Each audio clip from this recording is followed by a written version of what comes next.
time entering, and he's curious about every detail of the place. The other group member appears. His name is Braun, and he's 7th rank with 8 years as an explorer. The guy knows what he's doing. Murad is also excited because he hasn't explored with the group in a long time. And finally, the last one to join the group.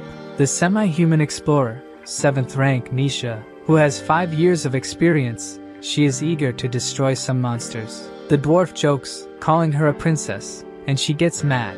It seems she's royalty from some tribe. With this lineup, Bjorn's new group enters the labyrinth. With Braun's help, the group reaches the 2nd floor in a few hours. But the navigator isn't satisfied since they weren't the first to reach the 2nd floor. Braun has the orientation skill, which shows the direction to reach the portal, which is very useful for the team. Bjorn just doesn't like that this way. He doesn't gain by opening the portal. With Einar or Erwin, he could have opened the portal and gained experience points. But until he has a trustworthy team, it's better not to show everything he knows. On the 2nd floor, they enter the beast den. The dwarf asks how the wizard is feeling, and due to the bad smell of the place, Ryal is almost vomiting. Bjorn remembers that Braun has a scent-type essence and asks how he's feeling. But unlike the wizard, the explorer is not affected by the smell. Braun warns the group to be careful not to step on the waste puddles, and they continue through the valley. The beast den doesn't have traps, but due to its layout, it's very easy to get lost. The monsters they encounter are easily defeated by the team, and with the wizard's magical alarm, they can take 4 guard shifts, allowing each to sleep for 6 hours. It seems that this time, exploring the labyrinth will be much smoother. Ryal doesn't understand why one of them has to stay on guard if they have the magical alert. The problem is that this magic only detects monsters, and explorers are much harder to detect. Knowing this makes the wizard scared, and the dwarf suggests Ryal should rest. The barbarian wakes up to the conversation and thinks this might be the wizard's first and last time with the team. On the 2nd day, Braun says they are approaching the portal to the 3rd floor, where rank 7 and 8 monsters are. The 3rd floor, called the Pilgrim's Passage, is much larger than the others, and even though they might appear in different parts of the floor, all explorers will be together, unlike what happens on the 2nd floor. Misha asks Bjorn if he has been to the 3rd floor before and mentions it took her a year to reach there. Both she and the dwarf took about 2 years to reach the 4th floor. Misha makes fun of the dwarf because she is more experienced than him. If that's the case, the barbarian is ascending the floors very quickly. Suddenly, Braun tells them to stop joking around, and Bjorn thinks he looks even more annoyed, which could be understandable since he's doing all the work, but he continues to be annoying. They enter the 3rd floor, barely stepping onto it when they hear a loud noise. Bjorn shouts for Braun to move away, and several monsters start running toward the group. The barbarian holds off the attack with his shield, finding it very odd to have monsters waiting right in front of the portal. Even using his shield, Bjorn realizes these monsters are very strong. On the other side, the dwarf is struggling to hold off the creatures. His shield starts to break, and he has to use his skill to repair it. Murad mentions the monsters are called enro, resembling boars, and are rank 7. The balance of weight ability the dwarf has was acquired by absorbing the essence of one of these monsters. The wizard casts a curse on one of them. Taking advantage of the opening, the dwarf lunges at the monster and hits its head. To finish off the other one, Misha uses Bjorn as a springboard and leaps onto the other creature, eager for a chance to get an essence. These monsters don't usually appear in this location, so Bjorn asks Braun if there are humans nearby. He activates his heat body sensor ability but doesn't detect any human presence nearby. However, he notes that by the smell, there were humans there not long ago,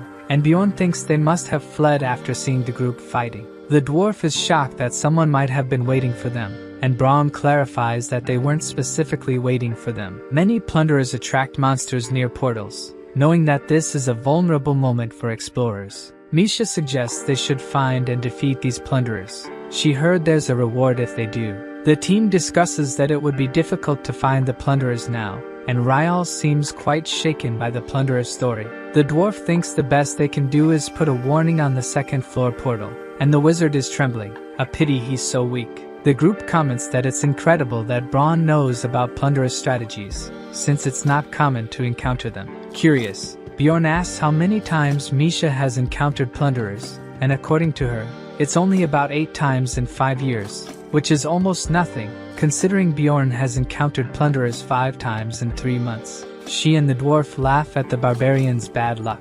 According to the dwarf, it used to be common to encounter so many plunderers over a century ago. Maybe it's Bjorn's bad luck that they keep encountering plunderers. Braun defends the barbarian, mentioning he encounters plunderers every 3 months. Bjorn is still upset. He's the only one who encounters plunderers so frequently. After defeating a few more monsters, they find a quieter place to camp.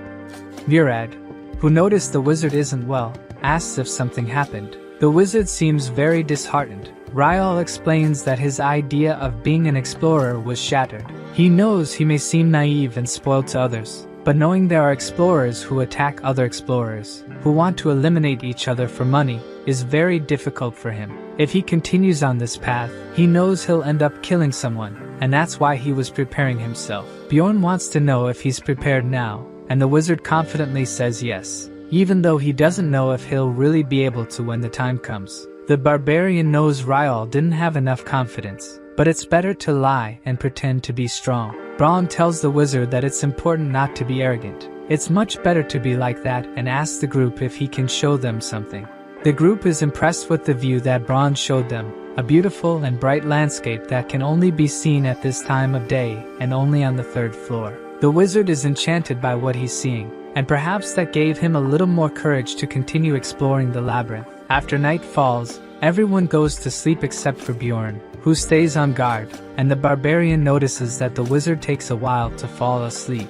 The view must have really changed his impression of the labyrinth. The group resumes exploration, and according to Bjorn's calculations, he still needs another 100 experience points to reach level 4. On level 3, he can absorb up to 3 essences. Since there's still space for one more, he's not in a hurry to level up but wants to absorb a good essence. Braun warns that the group has reached the orc's habitat, the area with the highest number of monsters on the 3rd floor, where only rank 8 or higher monsters appear. If they don't go to the 4th floor, this is the best place they have for hunting. The dwarf thinks it's best for them to fight together, and depending on how they progress, they will decide what to do next. He barely finishes speaking when a band of orcs appears, coming toward them, and Bjorn's group prepares for the battle. Ryal casts a spell of ice spears that precisely hits an orc's forehead, while Bjorn and the dwarf hold off attacks at close range. Misha takes care of the orcs that manage to pass through them, and the wizard and Braun attack from a distance. The teams seem to be doing well until an orc sorcerer appears. He casts the berserk magic on his comrades, increasing the resistance of the warrior orcs by 300% for 10 seconds, which doesn't seem like much.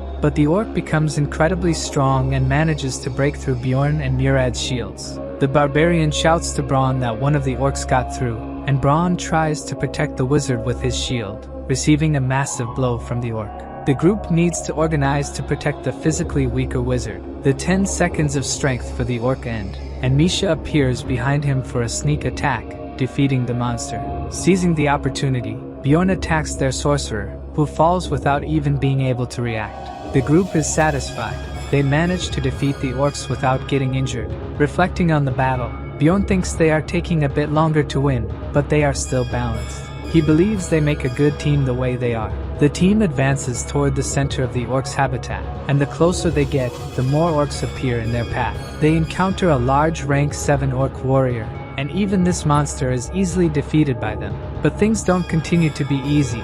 Something explodes, and the group narrowly avoids it. A guy appears in front of them, hopefully not another raider. The guy says that orc habitat is the territory of the Zawi clan, and the group should go explore somewhere else. In the game, there were some ways to restrict an area, but since it was very difficult, it would only be worth it if it were a boss or rare monster habitat. The dwarf asks what this clan is doing there, since they usually hunt on the 6th floor, and the clan chief refuses to answer. Murad gets angry. He has never heard that this habitat is the Zawi clan's territory, and accuses them of not even being part of the clan for real. The guy looks at Murad nervous. It seems neither of them wants to resolve the situation peacefully. Bjorn notices that Misha has shrunk behind him and asks what happened. Then someone calls the girl a black sheep. She seems terrified. Misha calls the guy Brother Taylor, and they do look alike. He gets annoyed and says she shouldn't call him that in public.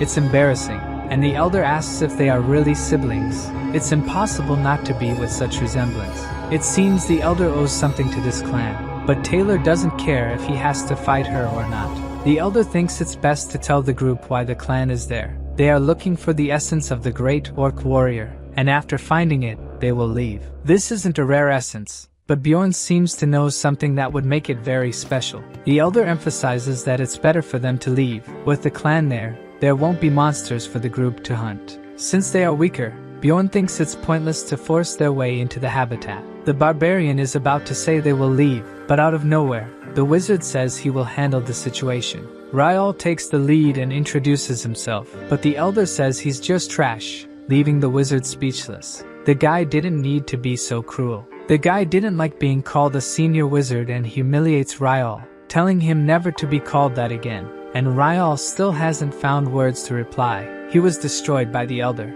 Murad gets involved in the conversation, calling the guy rude. The elder says he only spoke the truth, and the dwarf can't stay quiet. He activates his lightning ability, ready to fight with a 6th floor clan.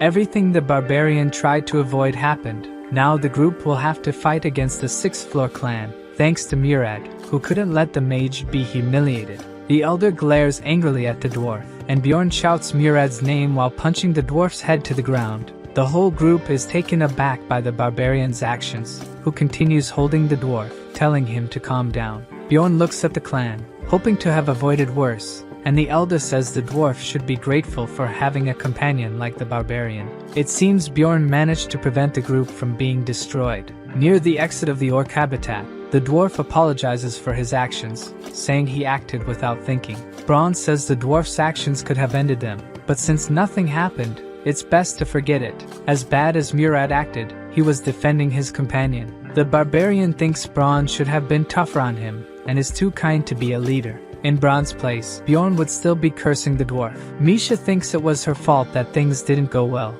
but for the mage, she was the reason nothing worse happened, as she is the sister of one of the clan members. This cheers the girl up, and Bjorn is puzzled by how quickly the group's atmosphere improved. Misha reveals she doesn't talk much about her family because she's ashamed of being the only one who couldn't form a bond with a spirit beast. Demi-humans like her can make contracts with ancient beasts, the spirit beasts. There are several types of contracts that allow summoning beasts, being possessed by them, or using their abilities, and not all demi-humans can make these contracts. In Misha's case, because she descends from the Karlstein family, it's shameful that she doesn't have a contract. When she was a child, she got along well with her siblings, but as she grew up and wasn't chosen by any beast, she was rejected by them and called a half-breed. To her siblings, she is the result of an affair, and since her mother died early, she couldn't confirm, so she left the clan and learned to fight, thus becoming an explorer. The dwarf is moved by her story and how difficult her life must have been.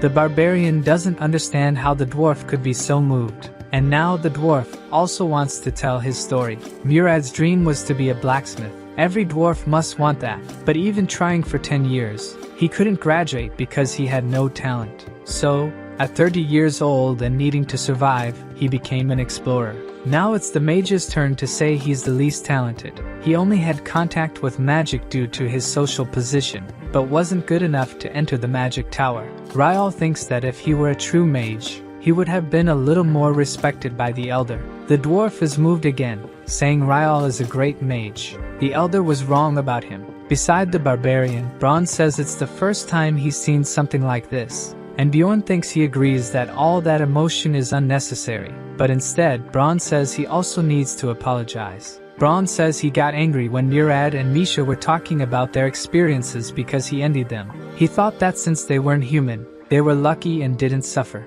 To cheer Braun up, the dwarf and Misha say that only humans can become mages or even saints, only not mentioning that only a small part of humans can have these talents. The dwarf laughs, saying the team is formed only by black sheep, and everyone feels better after talking about their problems and being comforted, except for one. Everyone looks at the barbarian, waiting for him to also tell his story. Bjorn is in panic. He doesn't know what to say in this situation, so the barbarian takes a deep breath and shouts with all his might that he has no mother. The dwarf and the mage stare at him, still surprised by the outburst, and Bjorn continues shouting that his mother didn't survive after childbirth, and his father never returned from the labyrinth, so he can't meet them even if he wants to. The group falls silent after the confession. Since Einar told this story to Bjorn, he didn't lie about his parents. Braun and Misha are deeply moved. The mage starts crying, and the dwarf even says he can be a father figure to Bjorn, but he doesn't want any emotions and says he's fine. Still, now the group is in tears over the barbarian's story. Misha is worried and asks if Bjorn is okay. He started thinking about how many times he almost died since he ended up in this world, and that really upset him. While the barbarian is downcast, Murad tells Braun that they should go to the witch's forest. This catches Bjorn's attention. They discuss where they should go, and for Murad, it's better to continue on the 3rd floor and improve their teamwork a little more before going up. Since the witch's forest is a very difficult place, Bjorn thinks the dwarf wants to go there to test how they work as a team in a much more dangerous place. On the 4th floor, monsters of rank 7 and 8 appear, like on the 3rd, but also rank 6 monsters rarely, which means that, being on that floor, monsters of this rank can appear at any time. Bjorn has lost the game several times on this floor and understands why the dwarf is cautious, but still thinks it's better for the group to move to the 4th floor. Bjorn argues that he and Murad are strong enough squires to handle rank 6 monsters. Even though the team lacks much damage, their composition should be enough to survive on the 4th floor. Misha and Ryal whisper if they should really trust the barbarian's idea, which angers him as he overhears their conversation. Murad remains unconvinced and suggests a vote, so the team decides to proceed to the 4th floor. The group has been in the maze for 3 days, and at dusk, Braun suggests it's best to stop and camp.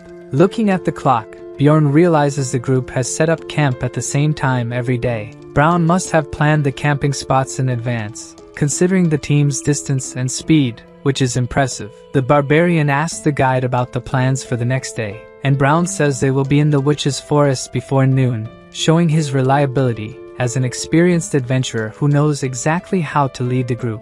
The adventurers sleep until their shift changes, but suddenly, Bjorn is awakened by Braun shouting his name. The barbarian thinks it's his turn to shift, but it seems that's not the case, so he asks if a monster is coming, and according to Braun, it's not just monsters. Bjorn hears screams as if someone is being chased by a monster, and Braun asks if he remembers when they encountered the intro near the portal. Bjorn remembers the guide saying someone had set a trap for them, but they escaped. The guide says he smells the same people where they are, and Murad asks if they are the looters from before. Braun confirms they are the same ones and thinks they are trying to infiltrate, pretending they need help. Misha wants to know what they are going to do since the looters are approaching. Bjorn puts on his helmet and decides to use this opportunity to their advantage, saying if the group isn't confident, it's best not to do anything. Meanwhile, the infiltrators appear. The barbarian shouts for them not to come closer, threatening to crush their skulls if they do. The group asks for help,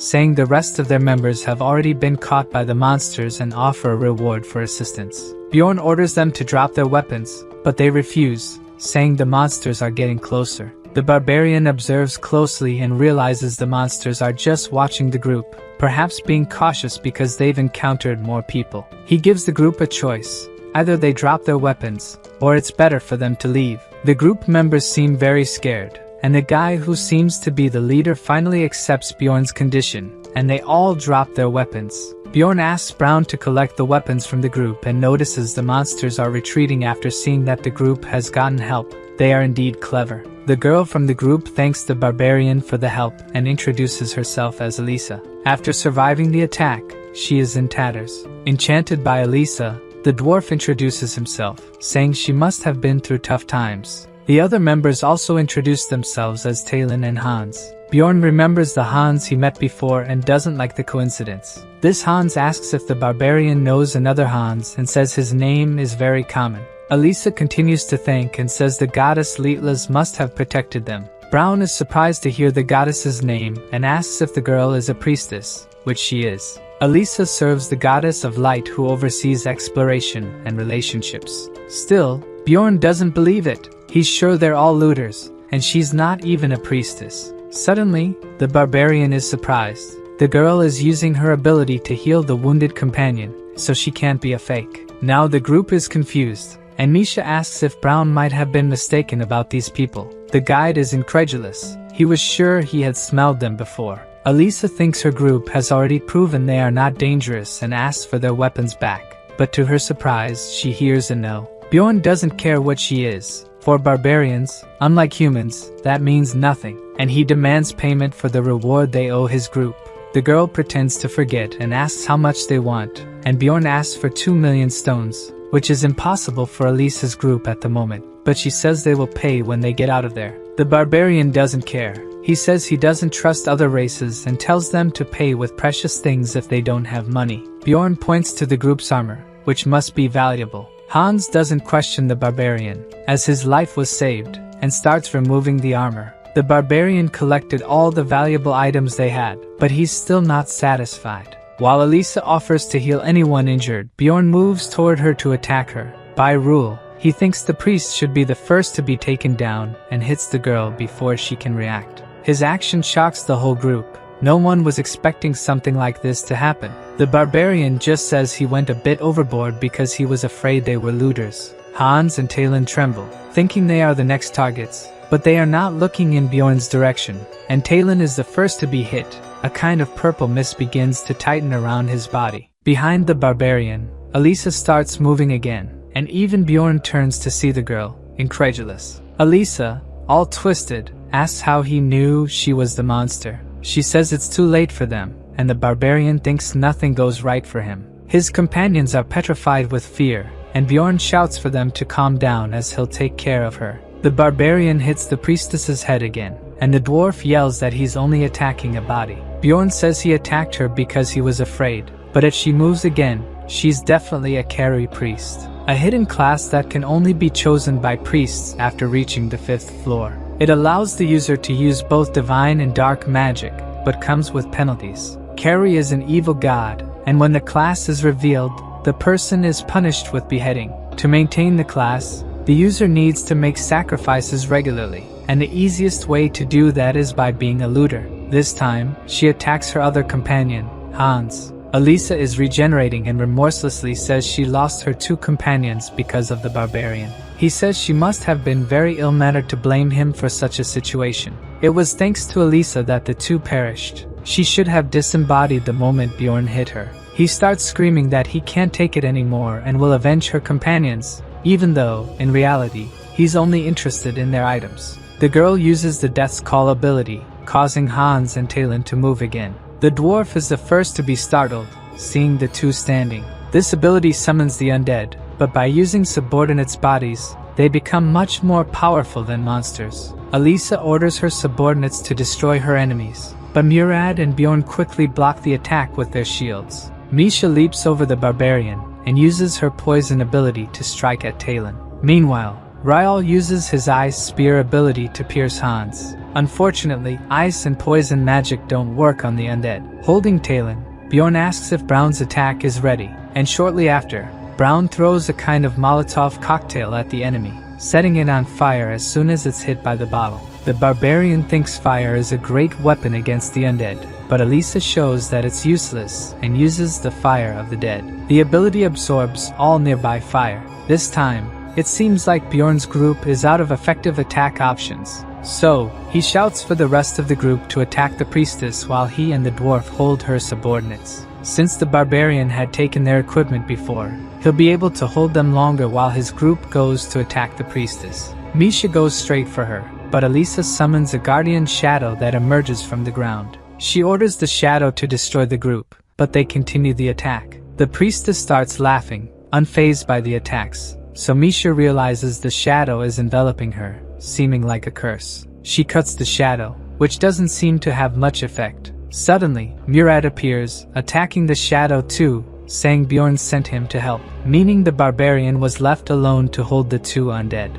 Elisa gets increasingly angry, as even though she orders, her subordinates can't protect her. Holding the 2 with a satisfied expression, the barbarian says they're too busy dealing with him. Elisa is furious as she realizes she won't win. She starts floating while screaming she won't forget this humiliation. She uses the spirit form's ability, and the barbarian realizes she's trying to escape. Before disappearing, Elisa says none of them will be able to leave the maze. Bjorn thinks they almost didn't defeat her. Suddenly, the system warns about several curses. It seems she cast more than 15 on Bjorn before fleeing. He remembers Dwaki saying he knew about curses and asking the mage to remove them, but he seems to have no idea how to remove these curses. In fact, he knows curse magic but doesn't know how to remove one. The barbarian is more than furious with the mage, and the system warns that his attributes may be permanently affected if not cured with divine power or magic. Bjorn seems exhausted.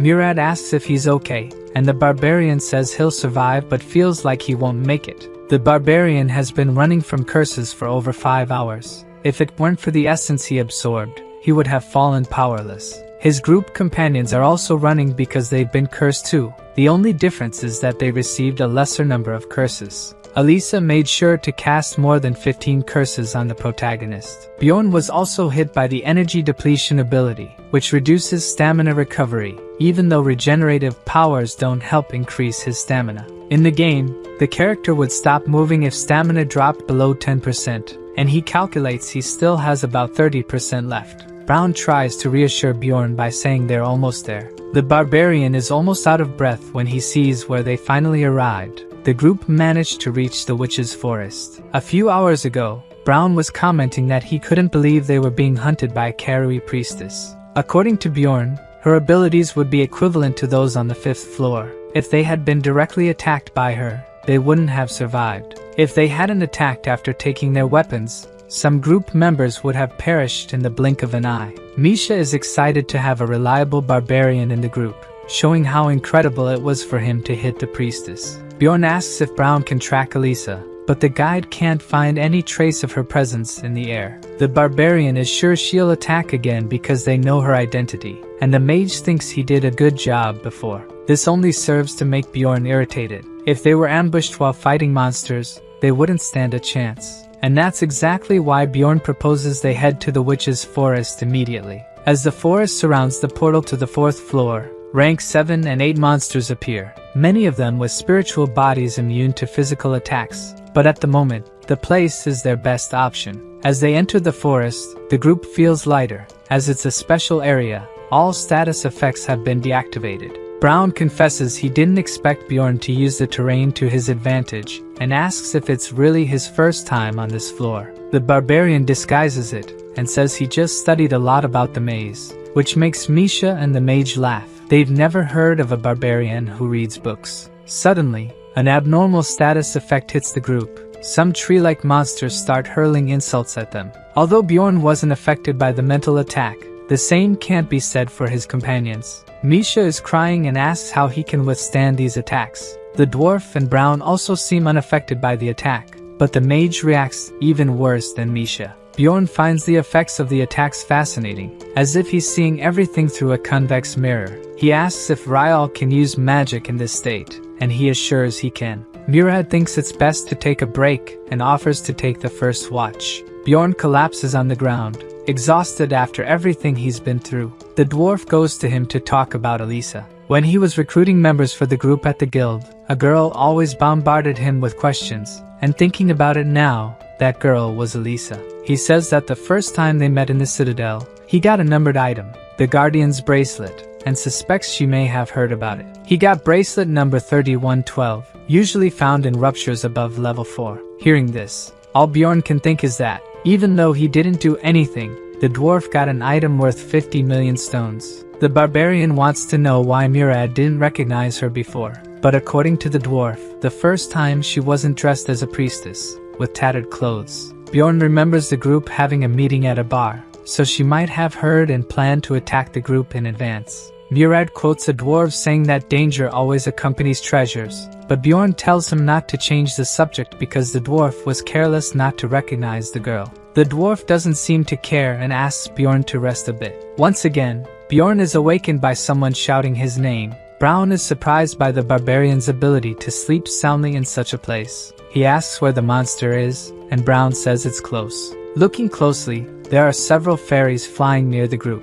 They are rank 9 monsters and don't seem friendly at all. They release poisonous dust mixed with stimulant substances, but they don't attack unless threatened. Seeing these creatures gathered means that monster, is nearby. Bjorn asks if they should fight it, and the dwarf agrees. Since the mage is feeling better, Murad will make the monster show itself. He uses the lightning ability, followed by the cutting ability that hits the fairies as if they were struck by an electric shock. The monster, which was just observing, decides to appear by breaking the trees in its path. It's a giant half-troll monster of rank 7. This monster appears only in the witch's forest, and usually follows groups of fairies. The half-troll attacks with a club and hits Murad's shield with all its strength. Even though it's sturdy, holding off the attack was difficult for him. Bjorn remembers that the dwarf doesn't have as much pain tolerance as he does. One of the main reasons this place is avoided is that, thanks to the pain enhancement, warriors feel the pain of the attack multiplied. Most monsters there are immune to physical attacks and use mental abilities, so it's a place where warriors will suffer. First, Ryal casts an ice enhancer, which drastically increases the intensity of the next ice magic, and then uses the much more powerful ice spear magic, hitting the half-troll in the chest and defeating the monster. Unfortunately, it doesn't leave any essence when defeated, so Brown thinks it's best for the group to move on. This forest is not a good place to rest. Right ahead, he sees something unpleasant. It seems that explorers are approaching them. A voice tells the explorers that it's them. Elisa appears again, playing the victim, saying that Bjorn's group slaughtered her companions. The apparent leader of the group, who also appears to be a priest, asks Elisa to stay behind. Bjorn knows it won't help to explain the situation to the other group and asks Murad to use that item. The dwarf seems uncertain about using this ability but activates the Guardian Bracelet, which temporarily repels enemies and grants immunity to allies, giving the group a chance to escape. Fleeing, Misha asks how that woman managed to find them in the forest. Bjorn imagines that she couldn't track the group after they entered the forest, so she must have encountered a group of explorers who would be useful and played the victim, as if she had been attacked by looters. After making the groups fight, she probably planned to capture all of them. The barbarian tells Misha to focus on running. The effect of the ability only lasts 5 minutes and must be ending soon. Indeed, shortly after, the ability's effect ends. In a group, the scout is the first to detect enemies, guiding companions through the best path using previously gathered information and labyrinth experiences, at least up to the 3rd floor. In the witch's forest, the last gate before the 4th floor, the true abilities of a scout are revealed. Brown's main ability is smell. In a place where even the trees move, this ability is incredible for finding the way to the 4th floor. At a certain level, it's possible to sense the scent of mana and use it to find the way. Unfortunately, the scout from the other group is also good. They are approaching, and Brown increases the speed. Now the question is who reaches the 4th floor first, and Bjorn's group is very tired. Misha keeps running, but is almost out of breath. Accidentally, she stumbles over a stone and falls to the ground. Bjorn asks if she's okay. The girl says she twisted her ankle but will keep running. The barbarian knows it's not just a twist, she broke her ankle, so he picks her up and carries her on his back. Suddenly, the barbarian realizes the dwarf isn't in front of them anymore. Misha worries they may have separated from the rest of the group, saying Bjorn should have followed them, but the barbarian tells her to be quiet. Brown must have noticed they've separated from the rest of the group and will come back.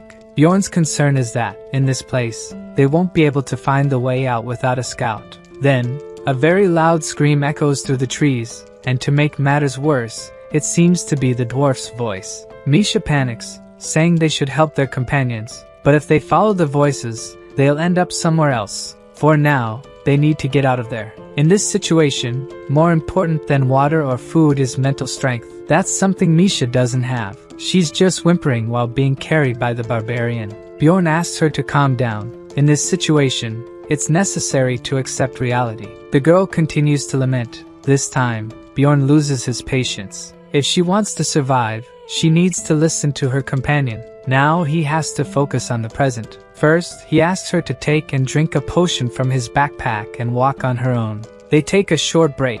Misha can walk now but thought she was going to die. The barbarian wants to know if she can fight now, and the girl confirms she can. It's been 4 days since they entered the labyrinth, and Bjorn needs to survive for another 11 days with only a short-range warrior by his side. The worst part is that most monsters there don't have physical bodies, making it impossible to attack them. They urgently need elemental abilities. The barbarian has made a decision and suddenly asks Misha if she's married. she reveals she's not. So the barbarian wants to know if she has any belief that prevents her from showing her naked body to a stranger. She finds the question strange but says no. Bjorn says that's great, and he takes off his helmet. He begins to approach the girl, who finds it all very strange and asks him to back off, protecting her body, saying she's not ready yet. So Bjorn stops approaching and offers her a ring, saying he was waiting for someone worthwhile to give the ring to, which only confuses the girl. Bjorn asks her to swear to her guardian spirit that, in exchange for the ring,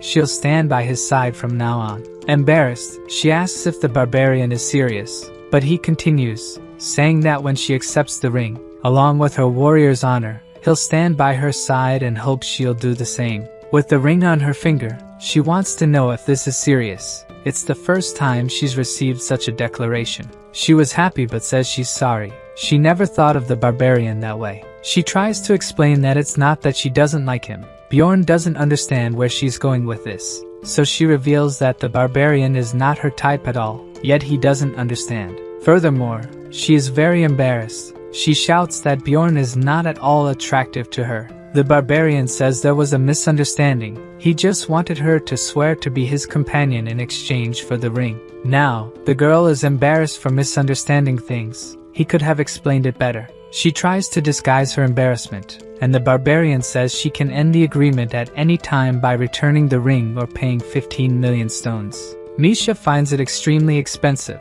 What could be in this ring to be worth so much? And Bjorn says the ring can grant her greatest wish. He only made this choice because he knows the game. Holding her hand, the barbarian reveals that he's going to awaken Misha. The item numbered 9425, the Frozen Spirit Ring, is the item Bjorn received from the Raven Master. At first glance, it seems useless, but it has an unusual effect when destroyed. After spending a lot of time playing, the protagonist discovered that if the ring is worn by a beast man without a contract with a spirit beast, when it's destroyed, an event occurs. A magical beast named Skadia awakens from its seal, offering a contract to Misha. Obviously, she wouldn't miss this chance and accepts the contract with the beast. The creature transforms into a freezing mist that envelopes Misha's body, and the contract is sealed. Misha can't believe she got a contract so easily and asks how Bjorn got such an item, but more importantly, why her father never told her about it. The barbarian says her father probably didn't know about the ring's powers. It seems this power was recently discovered by a wizard. She's curious how the barbarian knew this and acquired the ring. Before answering the girl, Bjorn thinks it's better for her to put something on first, and only then does she realize her situation. Luckily, the barbarian is a gentleman and left her and the raider's clothes in a corner for her to wear. Misha notices that Bjorn also got new boots that enhance his item level. She asks why she was undressed. The barbarian reveals he removed them because he heard during these rituals clothes are destroyed. Misha wants to know why he asked if she was married. He just thought if she had a husband, he would be offended by what happened. Misha gets annoyed because he had time to think about that instead of explaining the situation properly to her. The barbarian says he was in a hurry and asks if she has anything to say to him. She feels very embarrassed but thanks him for what he did for her. Bjorn wasn't just expecting a thank you, and she'd better not evade the question. Misha reveals she tried to commit suicide once, and it was her father who found and saved her. The barbarian thinks she should be grateful for that, but she explains that when she woke up, her father said if she wanted to die so badly, she should do it in the labyrinth. At least then it would bring less shame to the family. The revelation only makes Bjorn think this family is worse than he imagined. That's why Misha entered the labyrinth, not to die, but to escape from this horrible family she has. She thought if she could become a great explorer, even without a spirit beast, she would be forgiven by her father. Misha isn't sure if she'll be recognized after awakening, but she feels like something good happened. She thanks the barbarian again. She'll never forget what he did for her. Bjorn asks if she swears by her guardian god, and the girl smiles and takes the oath. Beastmen who make contracts with beasts usually gain abilities to summon, strengthen, or gain powers. In Misha's case, she received strengthening, with her body imbued by the magical ice beast. Finally, they can attack with attributes and will be able to fight against spirit monsters. These monsters are weaker compared to their ranks. With attribute attacks, Misha can now fight alone. Just like the barbarian's seal has levels, spirit beasts also have stages. Since Misha is in stage 1, She can't yet imbue her weapon with the attribute. Fighting isn't a problem for a warrior like her, but fighting alone in this forest won't be easy. More and more spirits appear, and Misha won't be able to handle them, so the pair decides it's better to flee. The real challenge begins now. 11 hours have passed. During this time, they fought the monsters in smaller numbers and fled from larger groups. Misha complains of feeling exhausted from the battle, while Bjorn collects the crystals left by the monsters. Luckily, they didn't encounter any rank 7 monsters, and there's also no sign of Elisa. Since the ring disappeared after Misha's awakening, the passive ability of the body golem was activated. The acidic blood has already begun to damage Bjorn's equipment, and he'll lose the money he invested in it. Another downside is that they haven't found any attribute essences so far. Additionally, Misha is reaching her limit. At this rate, the barbarian's chances of survival are only 30%. After 12 hours in the witch's forest, its field effects are strengthening. Bjorn asks Misha to tie a rope around their bodies so that even if they fall, they won't separate. Now they can't afford to stop for even a second. The real reason the witch's forest is considered a place not to stay in is the witch's eye. Its effect is simple. If you stay still for some time, the rank 7 monster Kanabaro will appear. This time decreases as the level increases, and after over 60 hours in the forest, Bjorn and Misha are still lost. Once the witch's eye activates, they haven't stopped walking. Kanabaro would appear after 10 minutes if they stopped. It would take about 15 minutes to kill one, and as soon as they stop, they'd be attacked. Misha asks Bjorn to walk slower. She's exhausted, and Bjorn notices she's much more tired. Even when slowing down, Misha is still being pulled by the barbarian. Seeing she can't keep up, Bjorn tells her to climb on his back so she can rest a bit. She tries to say that the barbarian is also tired, but he grabs her waist and throws her onto his back. Knowing she won't resist for long, Bjorn knows she's exhausted, and she thanks the barbarian. Except in battles, Bjorn has been carrying Misha for hours. It's been over 87 hours since they entered the forest. The barbarian is also reaching his limit, and thinks they need to find that thing before it's too late. Suddenly, a voice asks why Bjorn doesn't leave Misha behind, and he is petrified as if he knows that voice. It continues, saying that way, Bjorn would solve his companion's biggest problem, and even asks if he won't seduce the girl. The voice belongs to the barbarian's ex-girlfriend and doesn't seem like an illusion. She asks if Bjorn is afraid of being abandoned again, and tries to approach the barbarian. Bjorn realizes that since it's based on his memories, she acts exactly as in real life. Meanwhile, she keeps speaking sweetly that Bjorn is a know-it-all who doesn't talk about himself. Bjorn says she acted the same way, and the girl gets annoyed but continues her advances on the barbarian. Bjorn seems hypnotized by her words, feeling like an idiot for being led by an illusion. The illusion asks Bjorn to stay with her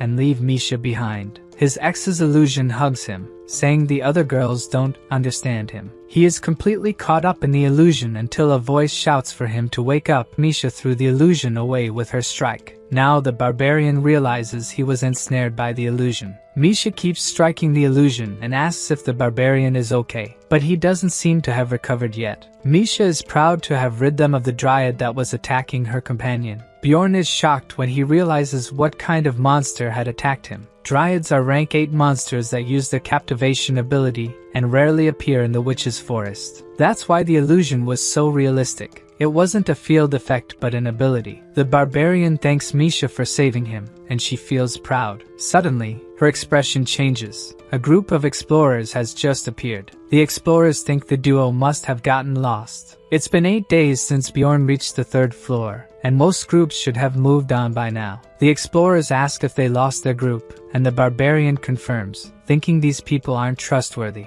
Misha gets excited thinking they're saved, but the barbarian remains cautious. A woman from the group says not to be afraid. They have children their age in the city. Bjorn finds this even more dangerous and refuses to go with them. If this group really has children to feed, it means they have even more motivation to earn money. Misha doesn't understand why Bjorn is being cautious. Whenever the barbarian thought about what he would do if he met other explorers, the answer was to ask for help. offering a reward in exchange for the group guiding them to the exit would be beneficial for both parties. Before proposing an agreement, Bjorn wants to know more about them, so he introduces himself. The scout of the group introduces himself as Hans, another Hans. Based on his experience with people with that name, the barbarian becomes more apprehensive. It's one more reason not to trust them. The group also has 2 warriors and 2 archers. If they don't have good intentions, they are a dangerous group. The barbarian whispers to Misha, asking if she trusts his judgment, and she confirms. He thinks he might be paranoid, but this group is suspicious. Bjorn thinks it's best they leave, and Hans asks if the pair wouldn't want help. The barbarian really wanted to, but his instincts are warning that they're dangerous. Bjorn says that he and Misha can manage on their own, and they depart. Suddenly, an arrow is shot, but Bjorn blocks it with his shield.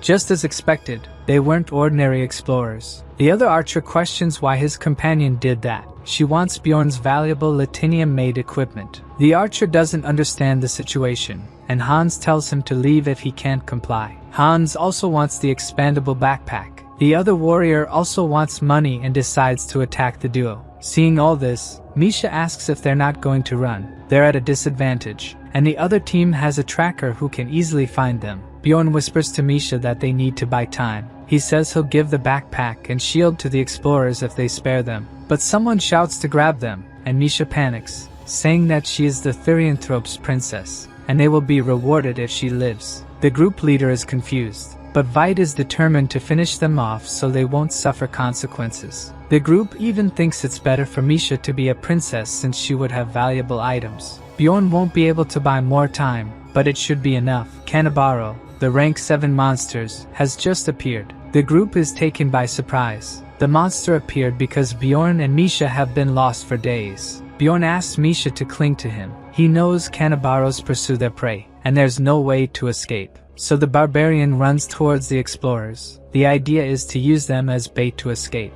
Bjorn jumps on Hans, who doesn't understand. Then the monster uses the mana mines ability. The group is surrounded by Canabaros mines. Hans shifts the group's focus to defeating the monster and then capturing the duo. Bjorn knows he won't be able to avoid the mines either, so he decides to step on them while running. On the other side, Canabaros summons dogs. The animals run hungry towards the group, who can't dodge, or they'll step on the scattered mines. Additionally, the monster also attacks them with its weapon. Bjorn is bitten by the dogs and uses his flesh explosion ability to get rid of them. Suddenly, the barbarian doesn't feel his ankle anymore. This time, he has a serious injury and needs immediate treatment. Now Misha has to attack, and Bjorn throws her towards the monster. The girl attacks Kanabaro with her dagger and manages to destroy the monster in a single strike. Looking at the explorers who are attacking, now they're on the ground begging for her help, but Misha knows they don't deserve it. Who needs help is Bjorn, who has a leg injury, but thanks to his immortal ability, he's healed instantly. Misha is surprised by her companion's quick recovery, not knowing that even with a weak potion,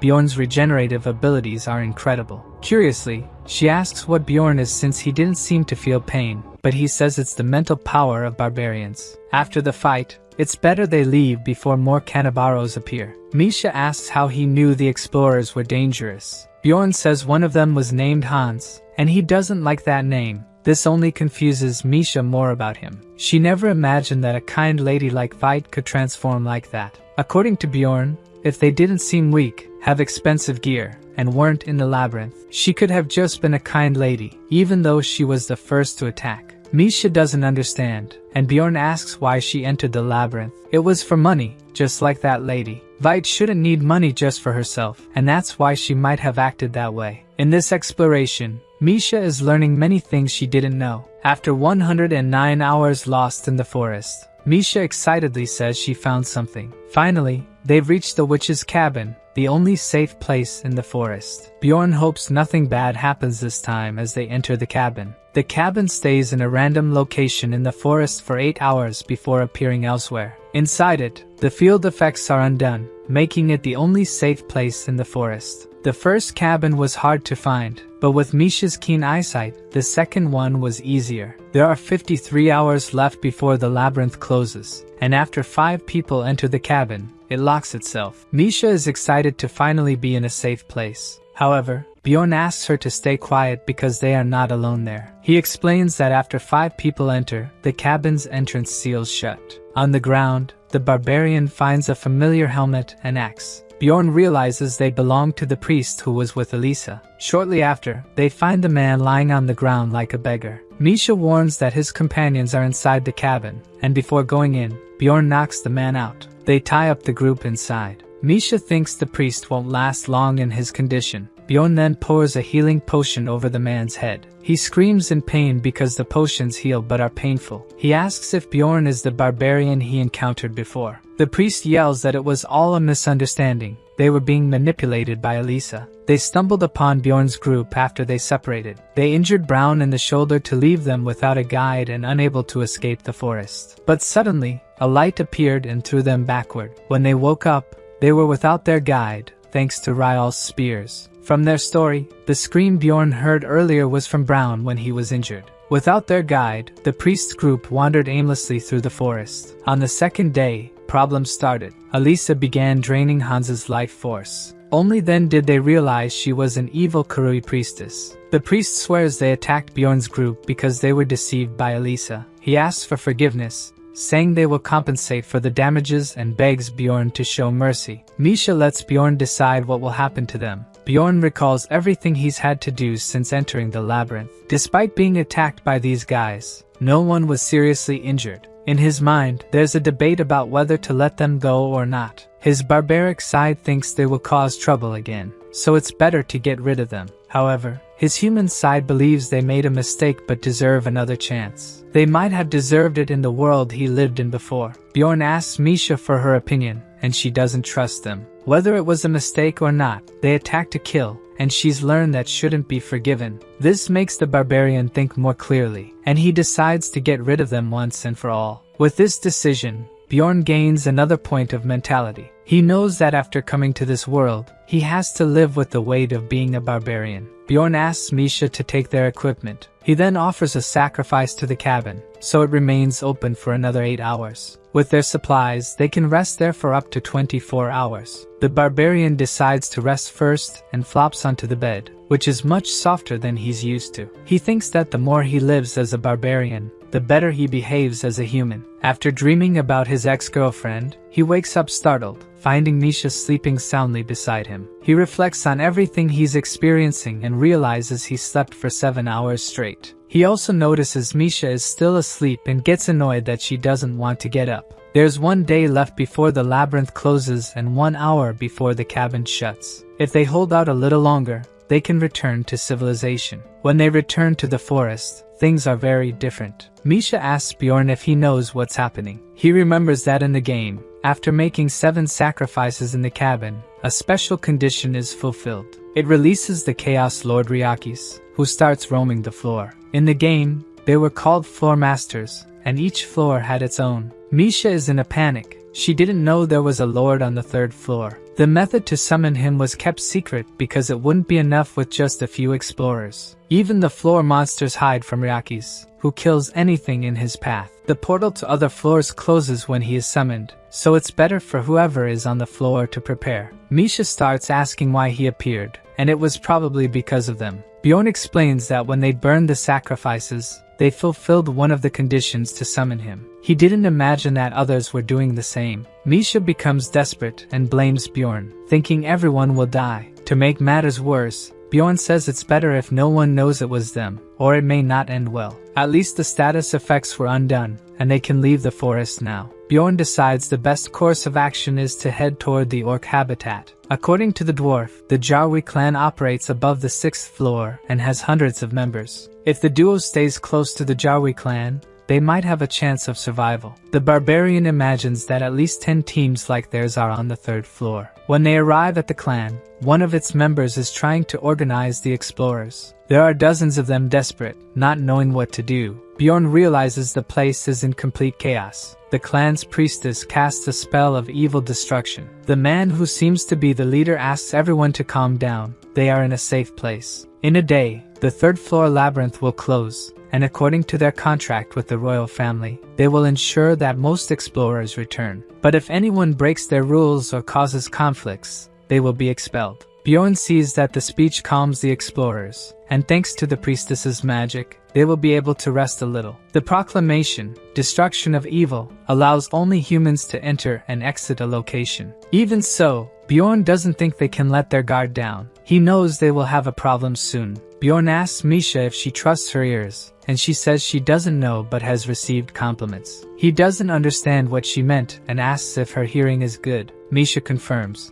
and he asks her to listen to the conversations around them and tell him if she hears anything useful. Bjorn overhears a group saying it's been 10 years since the Floor Lord appeared. They wonder what kind of idiot could have summoned him. At least they have a 6th floor clan to protect them. The barbarian also thinks that with this clan by their side, they can survive. Meanwhile, Misha sleeps peacefully, leaning on the barbarian, until he wakes her up, saying something is about to happen soon. She asks what he meant, and Bjorn tells her to look around. There are too many people there, at least 500. By Bjorn's count, there are only 50 clan members there, so first, they will observe how they control this crowd. The clan leader asks again for the explorers to calm down. Thanks to the priestess's magic, that is the only safe place on the floor, and therefore, she would like them to show respect to her god. Everyone must immediately give 1 million stones or the equivalent of what they have. Bjorn knows no one carries that amount, so this is how the clan maintains order by taking equipment. The leader continues,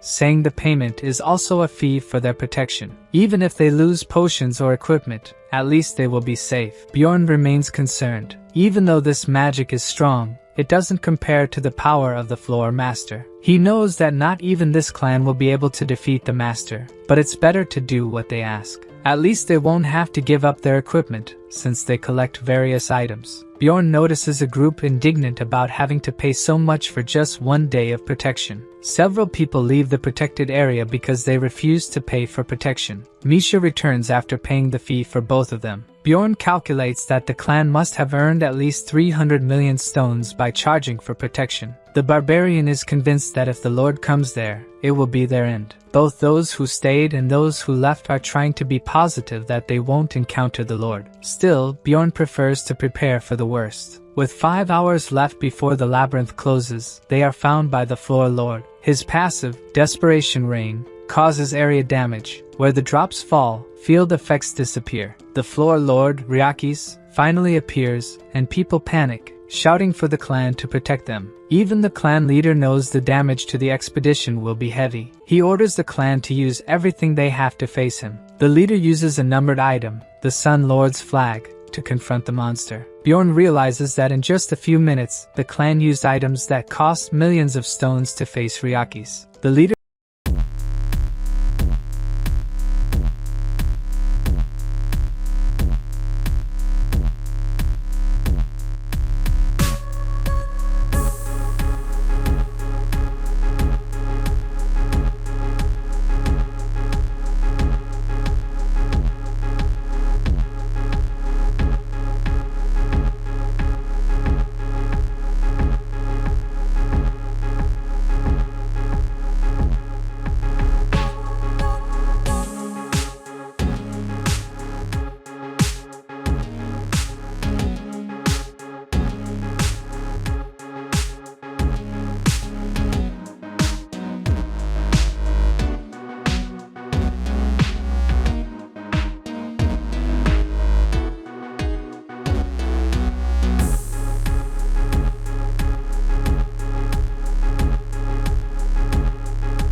not survive. The clan guy also says he won't help anymore, and they should be grateful for not being killed. One of the explorers raises their hand amidst the crowd. He read in an ancient text that if they don't leave within the time limit, they will all die, except if they run 5 kilometers in any direction. The problem is that Ryaki's clones and chaos spirits will pursue them if they try to leave. The explorers agree that if they work together, they might survive. More than half of them leave, and Misha asks what they are going to do. Bjorn wants to bet on something with a higher chance of success and goes to the clan. Misha's brother recognizes them and wants to know what they are doing there. Bjorn greets him and asks if they managed to get the hero orc's essence. The guy who wasn't taking Bjorn seriously until now is disturbed and asks how the barbarian knows about that. The barbarian is pleased. The bet was a success. The clan now has only 23 members, and they have only 2 short-range damage dealers left. After the explorers revolted, they lost many warriors. Because of that, they had to let Ryakis absorb the orbs to buy time. The clan's mage is impatient and urges the vice captain to do something before time runs out. The vice captain is in a tough spot. They won't be able to clear paths with only 2 damage dealers. The 2 are a swordsman and a lancer, so there's no one for defense. They just needed one more person, someone who could stay on defense. To add more pressure, other clan members keep asking him to come up with a solution soon. Suddenly, a voice shouts that they will clear the way, and the vice captain looks for who can solve his problems. Someone explains that Bjorn is a teammate of the ear guy's sister, and that he doesn't need to worry about him.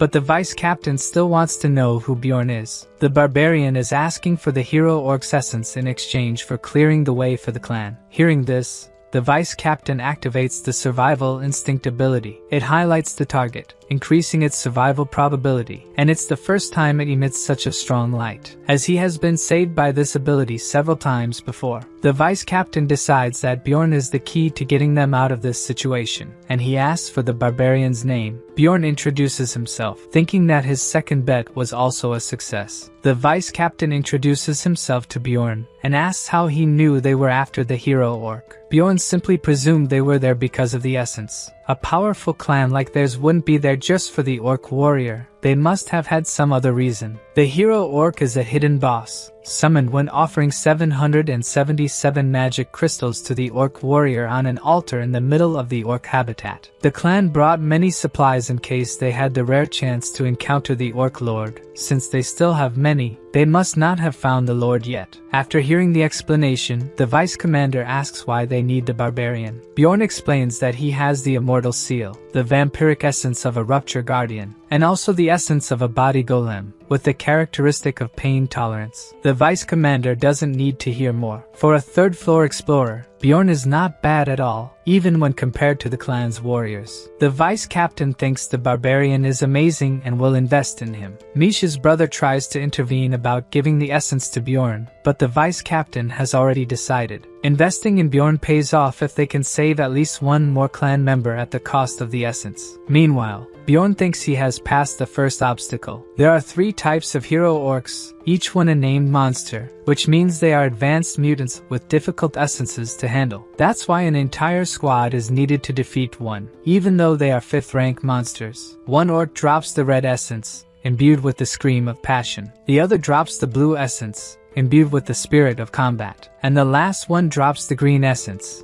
on which Bjorn's shout ability is based. And it's precisely this orc essence that the clan obtained. By absorbing it, strength, agility, combat spirit, endurance, and hardening attributes increase. Bjorn can feel the new power flowing within him and wants to use it now. The vice captain tells Bjorn to remove his equipment first and offers several scrolls and potions. Bjorn hands his backpack to Misha and asks her to keep an eye on the clan. Then, the barbarian uses several defense, support, and regeneration scrolls. After that, he drinks 3 potions at once. The clan's mages also use various protective abilities on the barbarian. Finally, the vice captain tells Karlstein that Bjorn's ability will be more useful with his. When Bjorn uses the blood owner ability on himself, he absorbs the corrupt ability. When activated, it reduces the maximum attributes of the essence by 1, but active abilities increase by 1.5 times. Finally, the time has come for the barbarian to use the ability he gained. He struggles to imagine the ability, gigantification. Bjorn's body grows,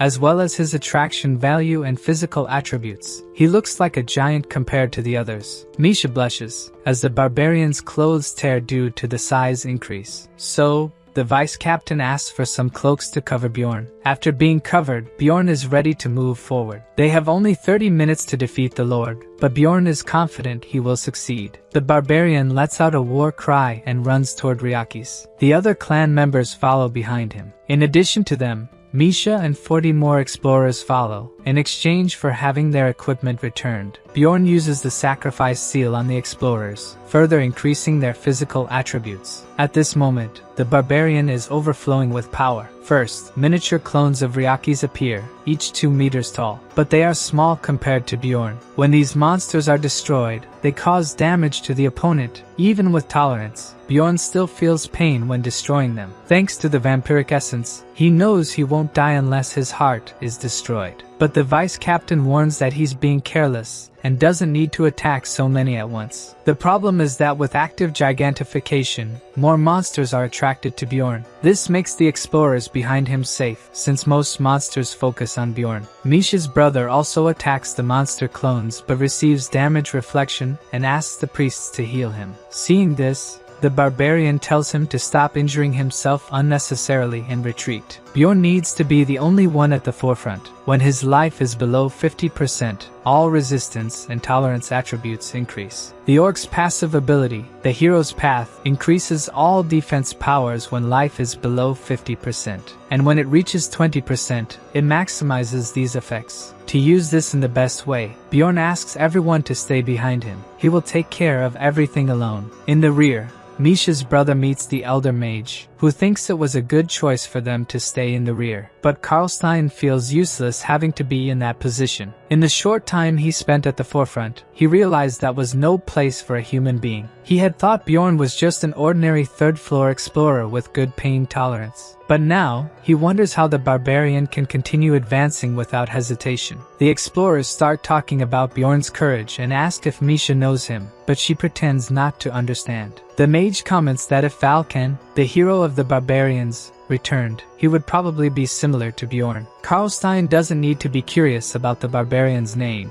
If they continue like this, soon everyone will know his name. On a computer screen, Bjorn's attributes are shown, including the new essence he obtained. Bjorn manages to step out of the evil rift, and as soon as he does, the effect of gigantification also wears off. People celebrate that they managed to escape, while the barbarian looks up. The people who didn't manage to escape are being sucked in by Ryaki's. The entire orc habitat was destroyed in a matter of seconds, and Bjorn reflects that it was a miracle they managed to escape. The vice captain appears, saying they barely made it. Still, they can't let their guard down. He's right. After Ryaki's first supreme strike, one of the survivors will be chosen as prey. There's a 1 in 15 chance of Bjorn or Misha being chosen as prey, and Bjorn tries to think that either of them will be chosen. But suddenly, Misha is on the ground and calls for Bjorn. She has been chosen as prey and has fallen into a state of paralysis. The barbarian can hardly believe their bad luck. Unaware that she's the prey, Misha asks what's happening to her, until she notices that everyone's gaze has turned to her, including Karlstein's, her brother. The prey is the only target chosen by Ryaki's and will be unable to move, meaning she will be pursued until caught. The vice captain offers protection and asks if Bjorn wants to join the clan, but the barbarian has no intention of working for them. Thus, their agreement comes to an end, and the vice captain wishes him good luck if they survive. But the vice captain believes they won't lose to the Lord. As a farewell gift, the vice captain asks the mages and priests to start. They cast spells to increase Bjorn's speed and regeneration. He thanks them for the help. At least if they survive, the Lord won't go after the clan. There are 15 minutes left before the labyrinth closes, and in that time,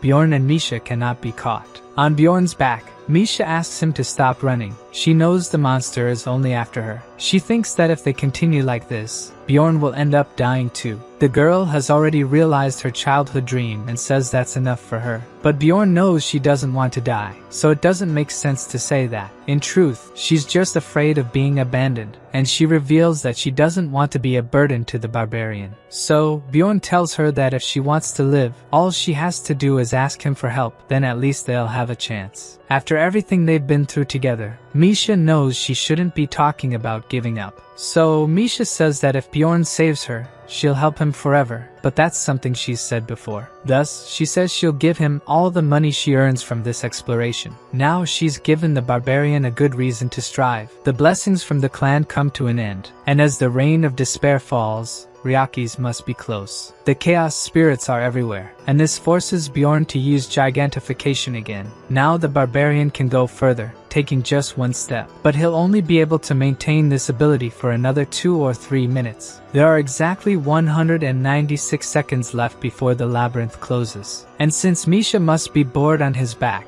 Bjorn asks her to start counting the time. The barbarian has no choice but to fight the chaos spirits that keep appearing. Suddenly, a light almost knocks the barbarian to the ground. With 90 seconds left before the labyrinth closes, Ryaki's is very close. With Ryaki's attack, even the chaos spirits were affected. Several of them were taken down. Bjorn can now run more freely without being chased by the spirits. However, they are within Ryaki's attack range. He just appeared, and the barbarian barely manages to dodge him. Misha tries once again to tell Bjorn to leave her behind, but he tells her to stop whining. If he's made it this far, he's not going to abandon the girl now. Besides, the barbarian wouldn't risk losing the money he invested in her, giving her the ice spirit ring. Bjorn says they will survive confidently until, out of nowhere, his arm is ripped off by the Lord, and Misha becomes even more desperate. Bjorn then asks her how much time is left until the maze closes. In tears, Misha says there are still 60 seconds. Bjorn's only choice now is to endure. Fleeing is no longer an option with the Lord so close. The barbarian decides to run towards the Lord, which makes no sense to Misha. But Bjorn thinks it will be harder to be attacked from below the Lord. They still have 50 seconds left until the maze closes. After observing the clan fighting the Lord, Bjorn learned his attack pattern. There are still 30 seconds left, and at least Bjorn is managing to dodge the attacks. But with 25 seconds left,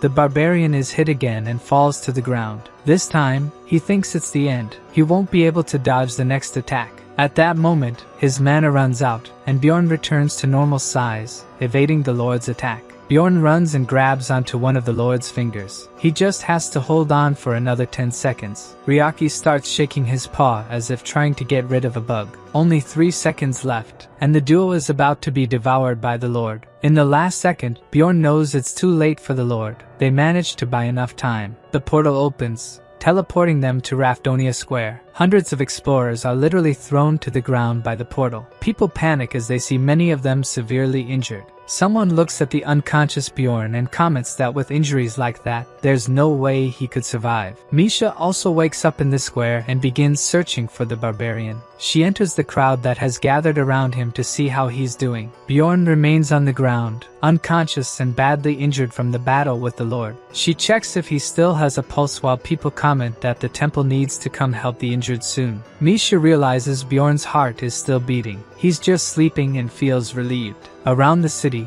people talk about the third-floor lord who appeared after a long time, about the Jarwi clan losing 30 members, and about one explorer being practically responsible for so many surviving. His name is Bjorn Yandel, a barbarian who reached the 3rd floor just 3 months after his first maze exploration. Someone remarks that Bjorn is still young but will surely become a hero. Thus, one day Bjorn could be called the Little Valken in honor of the barbarian hero. Bjorn's fame attribute rises, which could increase the chances of special events happening. A man sitting in an office finds Bjorn's Little Valken fame interesting. Since he started, it's the first time he's seen an explorer achieve so much in such a short time. He also knows about the essences Bjorn possesses and doesn't believe he obtained such special essences just by luck. In history, there were others like him, known as heroes. The man wonders what Bjorn is, a hero or an evil spirit. In a tent, we see the day dawning in Rafdonia. The sunlight wakes our barbarian. He puts his thoughts in order, remembering that he came out of the labyrinth, along with his companion Misha. 2 days later, in a tavern, people are talking. about the lord who appeared on the 3rd floor and the barbarian who saved everyone, calling him Little Valkan. While discussing how no one discovered who summoned Ryakis, Bjorn's fame rises. In the same place,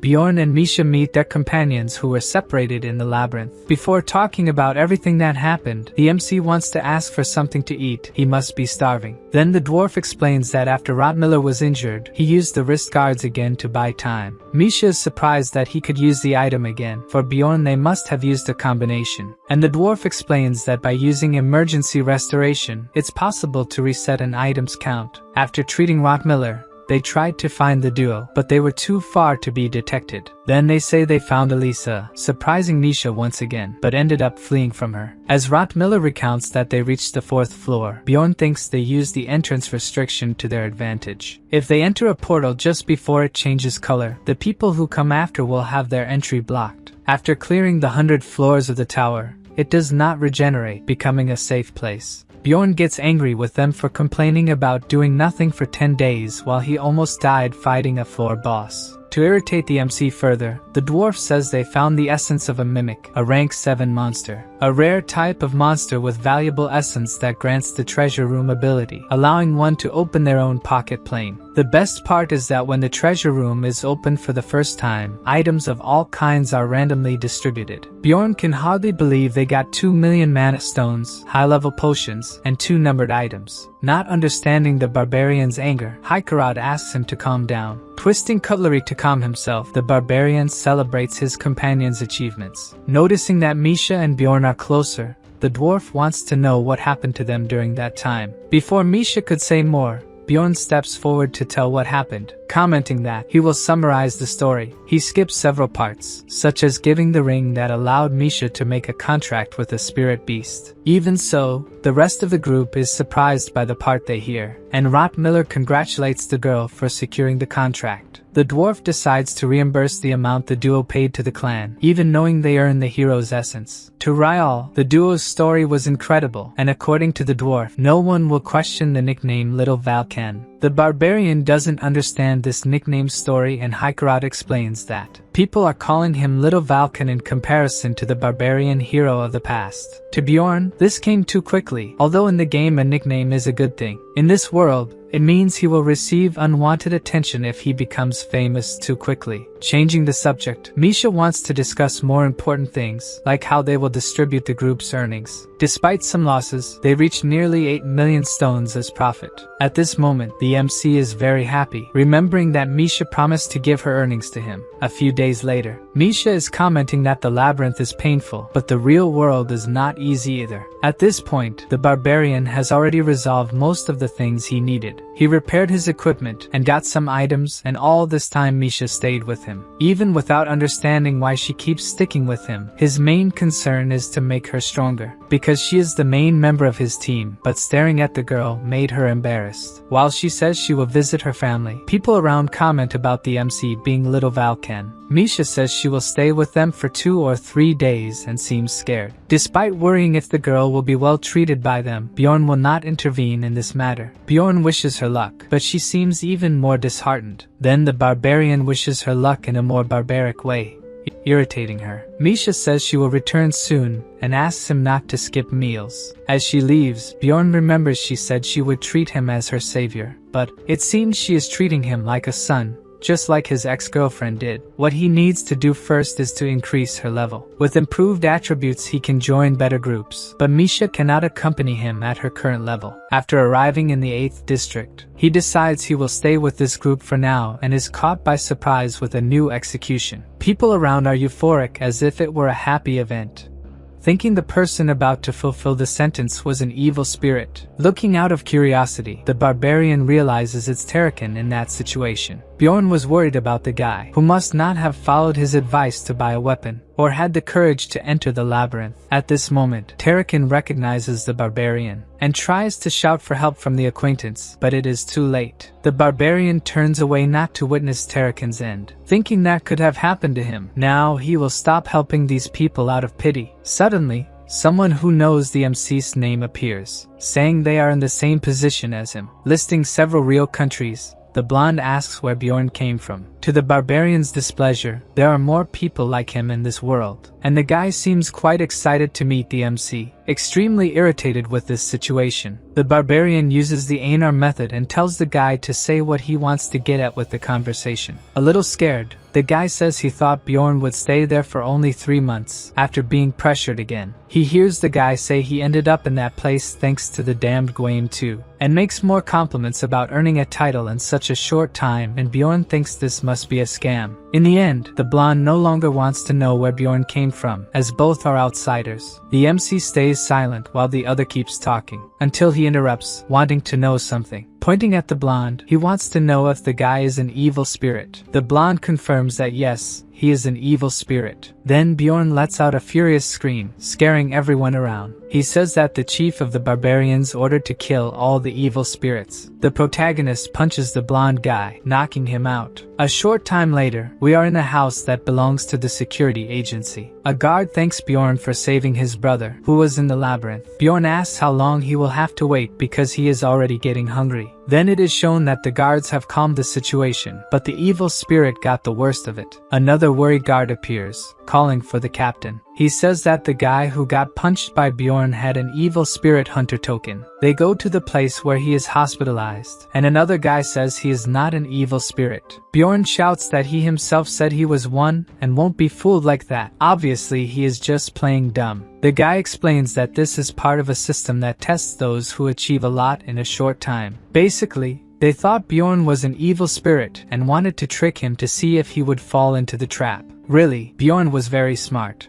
With his performance, he will no longer be suspected, and the one who got hurt in this story was the blonde guy who got all beat up. Later, as the barbarian was leaving, he comments that he didn't expect them to know so much about the real world. He asks if he was from America or Europe. Bjorn only realized it was a trap when the blonde guy pronounced the word game. He said it in the wrong way, so Bjorn realized it was a trap and put on that whole act. And that was probably how Terrakin, the barbarian Bjorn helped, was executed. He must have fallen into this trap. Bjorn finally arrives home to take a nap, but he notices something strange on the floor, a white envelope. When he opens the envelope, a red pill falls out. There is also a letter that Bjorn begins to read. It says that if you take the pill, you will be able to join a community of players who came to this world. It is completely anonymous, with a message at the bottom of the letter saying that the king of Rafdonia is a son of a bitch. Now we see the guy from the security agency talking to someone from the royalty. The guy says he only ordered them to follow Bjorn and not try to figure out if he was an evil spirit. The guy apologizes because he thought it would be easy since Bjorn had only been there for 3 months. He plays a recording of that moment when Bjorn was being tested. The guy watches all the details very carefully. Then he says that an evil spirit would run, but Bjorn attacked the blonde guy. He concludes that Bjorn is not an evil spirit. For a barbarian to achieve a title in 3 months without being an evil spirit, he must really be a hero. And this is good because this city will always need more heroes. The next morning, Bjorn is in front of the magic tower. He took the letter for the mage to analyze. She says he must have caught the attention because everyone who becomes a bit famous receives it. It's normal. She says that if he had brought it right away, she might have been able to decipher what the evil spirits wrote in the letter. He plays dumb, saying he didn't know it was a letter. She also asks if there was a pill with it and if he knew what it was, but he says no. The mage says the pill was created by a very, very powerful wizard who specializes in dimensional magic. If he takes the pill, he will be able to enter a specific spiritual realm. Knowing this makes the MC curious. Raven explains that it is only his mind that enters this other dimension. If you did, you would enter the spiritual realm every 15 days, where evil spirits are probably exchanging information. Bjorn keeps wondering who might have sent it to him. Since the infiltrators died, the MC thinks there must be some kind of poison in the pill, but the mage explains there isn't. Probably they discover the infiltrator isn't an evil spirit and sever the connection of his soul with his body. Raven also says that they look like their souls in this realm, so there's no way to know their appearance in the city. Then Bjorn asks if there is any way to recognize who took the pill with magic, but the mage assures him there isn't. Otherwise, they would have caught all the evil spirits by now. Changing the subject, Raven wants to start the day's tests, first draining the barbarian's blood. Meanwhile, he thinks that he will have guaranteed anonymity in the realm. Maybe this is a good opportunity to get information. And and even find a way to return to reality in the meantime. As he thinks about what he should do, the mage conducts the tests on his body. After calculating the risks, the barbarian decides to take the pill. If it were so dangerous, this community wouldn't even exist. And even though the entry is anonymous, it's better not to take it now, or they would know who the newcomer is. If his letter was the only one sent recently, they would know it was him who entered the community. So, it's better to wait another 3 to 5 months before taking it. And he doesn't urgently need information right now. 15 days after returning from the labyrinth in the magic tower. In a laboratory on its upper floors, a wizard is having some secret conversations. The wizard asks about the newcomer, but the voice in the crystal ball replies that he didn't come, which makes the wizard assume that the guy shouldn't be one of the players. Talking to the crystal ball, he says they should stop delaying the other letters and start sending them. He had expectations for this letter, but things didn't go as he wanted. At the guild branch, one of the workers informs that Bjorn was promoted to the 6th rank. Every day, he took care of the things he needed, and during this time, he spent a lot of money. But this doesn't sadden him because he spent it on things he needed. He bought a new weapon and reinforced his shield and breastplate with acid-resistant magic, and something very necessary, pants imbued with magic that won't wear out when Bjorn takes his giant form. Bjorn also asks about Misha's new equipment. The girl still hasn't gotten used to using it normally in a training field. Misha is getting the hang of using her twin blades. Bjorn finds it amazing that she can imbue attacks with the element of her spirit beast, but she needs to improve her movement. During this time, the barbarian also increased the level of his immortal seal. He didn't expect 10 minutes of pain to feel like 12 hours. With the seal at level 2, some other attributes also increase. For being conscious during the seal's update, the shaman offers to read Bjorn's fortune. The barbarian chooses one of the sticks from the pot, and the shaman starts staring at the stick, as if seeing something in it. Suddenly, he asks when Bjorn's birthday is, and he wonders if barbarians remember that sort of thing. Fortunately, the shaman was joking, saying there's no way a warrior would remember that kind of thing. Then the shaman reveals that things people usually experience only once in a lifetime. He will go through these things countless times, for that is the fate of heroes. In his room, the barbarian refuses to believe in that sort of thing. He will just do what is necessary. That way, he can get through any problem he encounters. Speaking of problems, Misha seems cheerful, inviting him to have breakfast with her. The next day, Bjorn returns to the shaman to raise the seal to level 3. He asks the barbarian to choose between one of the 3 roots, the Spirit of Flames, Rigid Steel, or the Wild Region. Since none differ much from the game, Bjorn chooses the Spirit of the Wild Region. As soon as the ritual begins, the cabin shakes with the barbarian's screams of pain. At level 3, his threat level increases, and he receives the Wild Outburst, which increases his threat level 3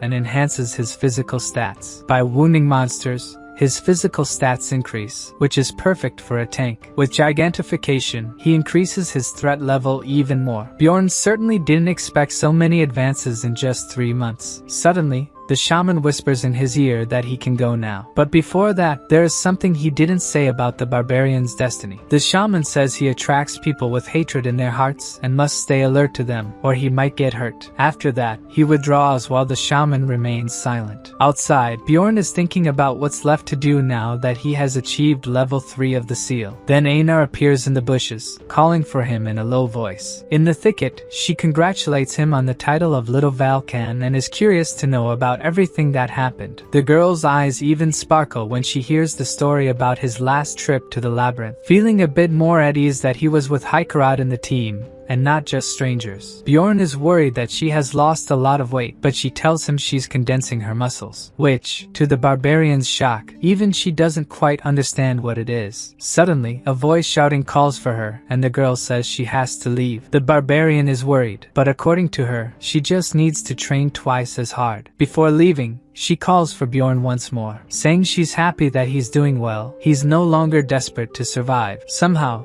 this time he seems a bit more relaxed. Alone, he wonders if he really is more relaxed. After that, in the library, the librarian comments that he has become famous. It's the first time she speaks to him first, and this kind of conversation seems unnecessary. So he leaves, There's no more reason to approach her now that he's at rank 6 and has a title. He even has a mage on his team now. Since she works in this place, she must be practically at the same level as Dwaki. Being someone who prioritizes survival, he doesn't have the capacity to take care of others. That's why he doubted everyone he crossed paths with and analyzed their actions. He assessed the value and benefits someone could bring him. He killed those who threatened him, wondered if he could use someone or be betrayed, acting only for his own benefit. Then he remembers Misha, saying he should leave her behind or die with her. Thinking about it, what Aina said to him before makes sense. Now he wants to do things that are not necessary for his survival. So he returns to the library, determined to live as a barbarian. He asks what the girl had to say to him, and she doesn't understand how he knew she had something to say. Then he tells her that from her eyes,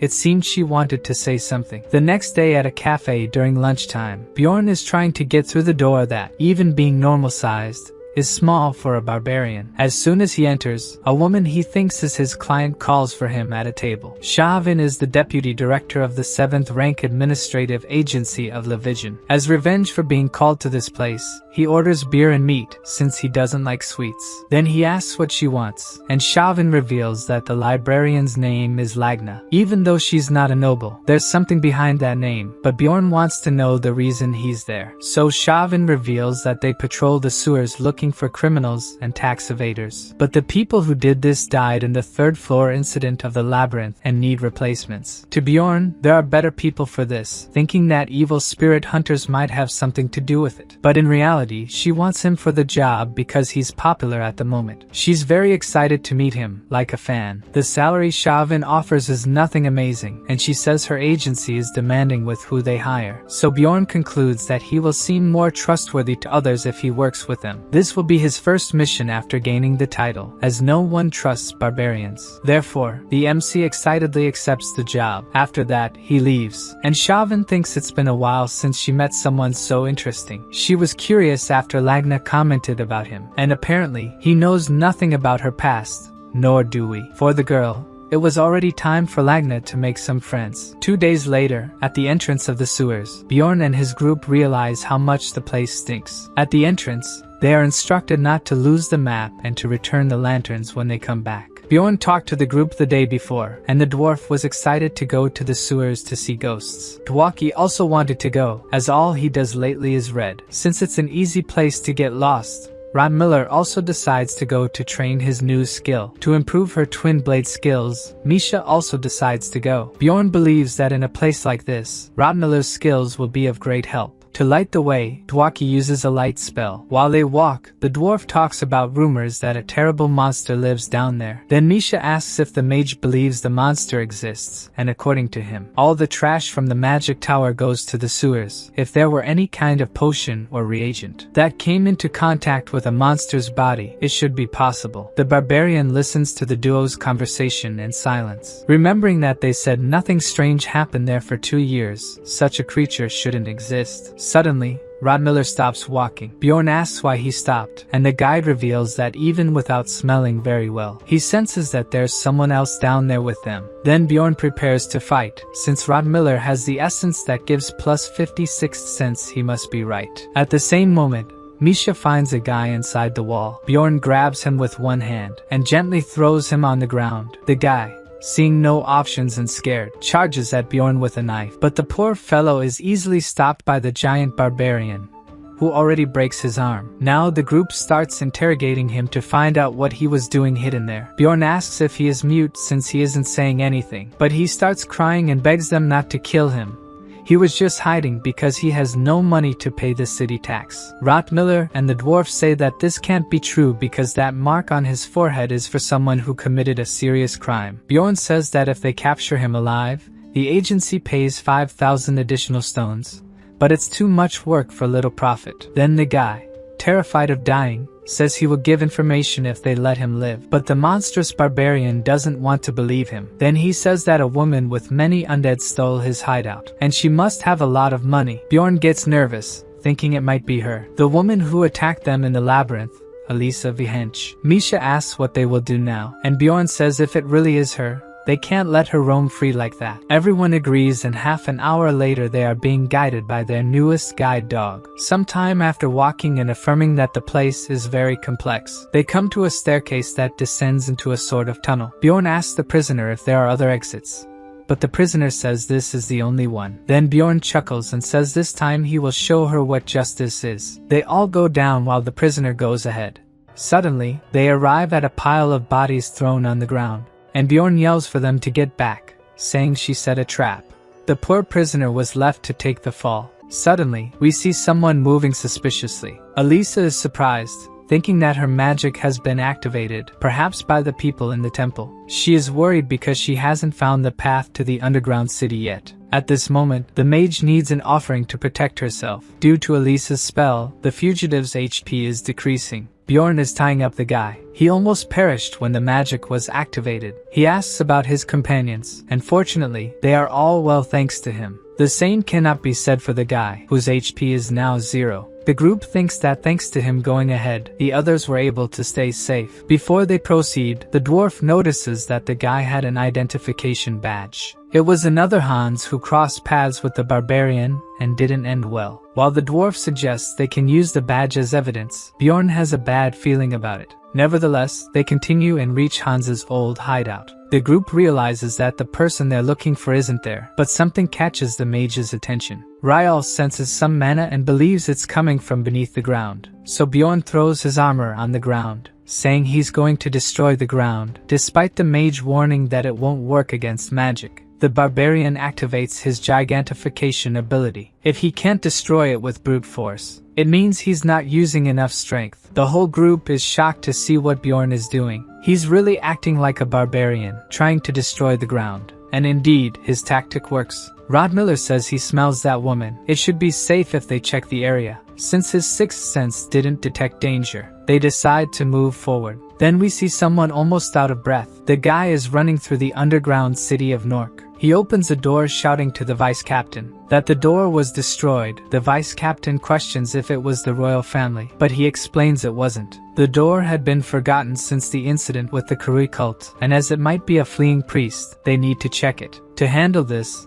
the vice captain assigns Amelia, who has caused a lot of trouble for our barbarian. Meanwhile, Bjorn's group is standing at a junction, not expecting to find a maze in the sewers. They ask Ryal why the path is so complicated, but even as a mage, he has no idea. Rotmiller interrupts, saying the smell of the woman has gotten stronger. Surely, she's approaching them. Then we see Elisa walking through the sewers. She's also frustrated with the complexity of the place. Then she hears an eerie laugh and thinks it might be some dark deity. Elisa always hears the laugh when something bad is about to happen and wonders if she's been found by the temple. The priestess runs fearing she's been found. As she runs, she begins to hear voices, and realizes they're the voices of the barbarian and his group. Her demeanor changes, and now she's determined not to let them escape. She uses gate magic to the demon realm, and shadow guardian knights appear. Before they could do anything, Misha slashes them using twin blades. Bjorn thinks the elemental bonus has made her stronger and says this time the fight will be different. The barbarian uses his wild surge ability to increase his threat level. They are much stronger this time, and fighting these things is nothing. Rotmiller and Hikarud also join in and attack the shadows, leaving the priestess cornered. Then she casts several painful spells, aiming to make them suffer. But Ryal uses support magic,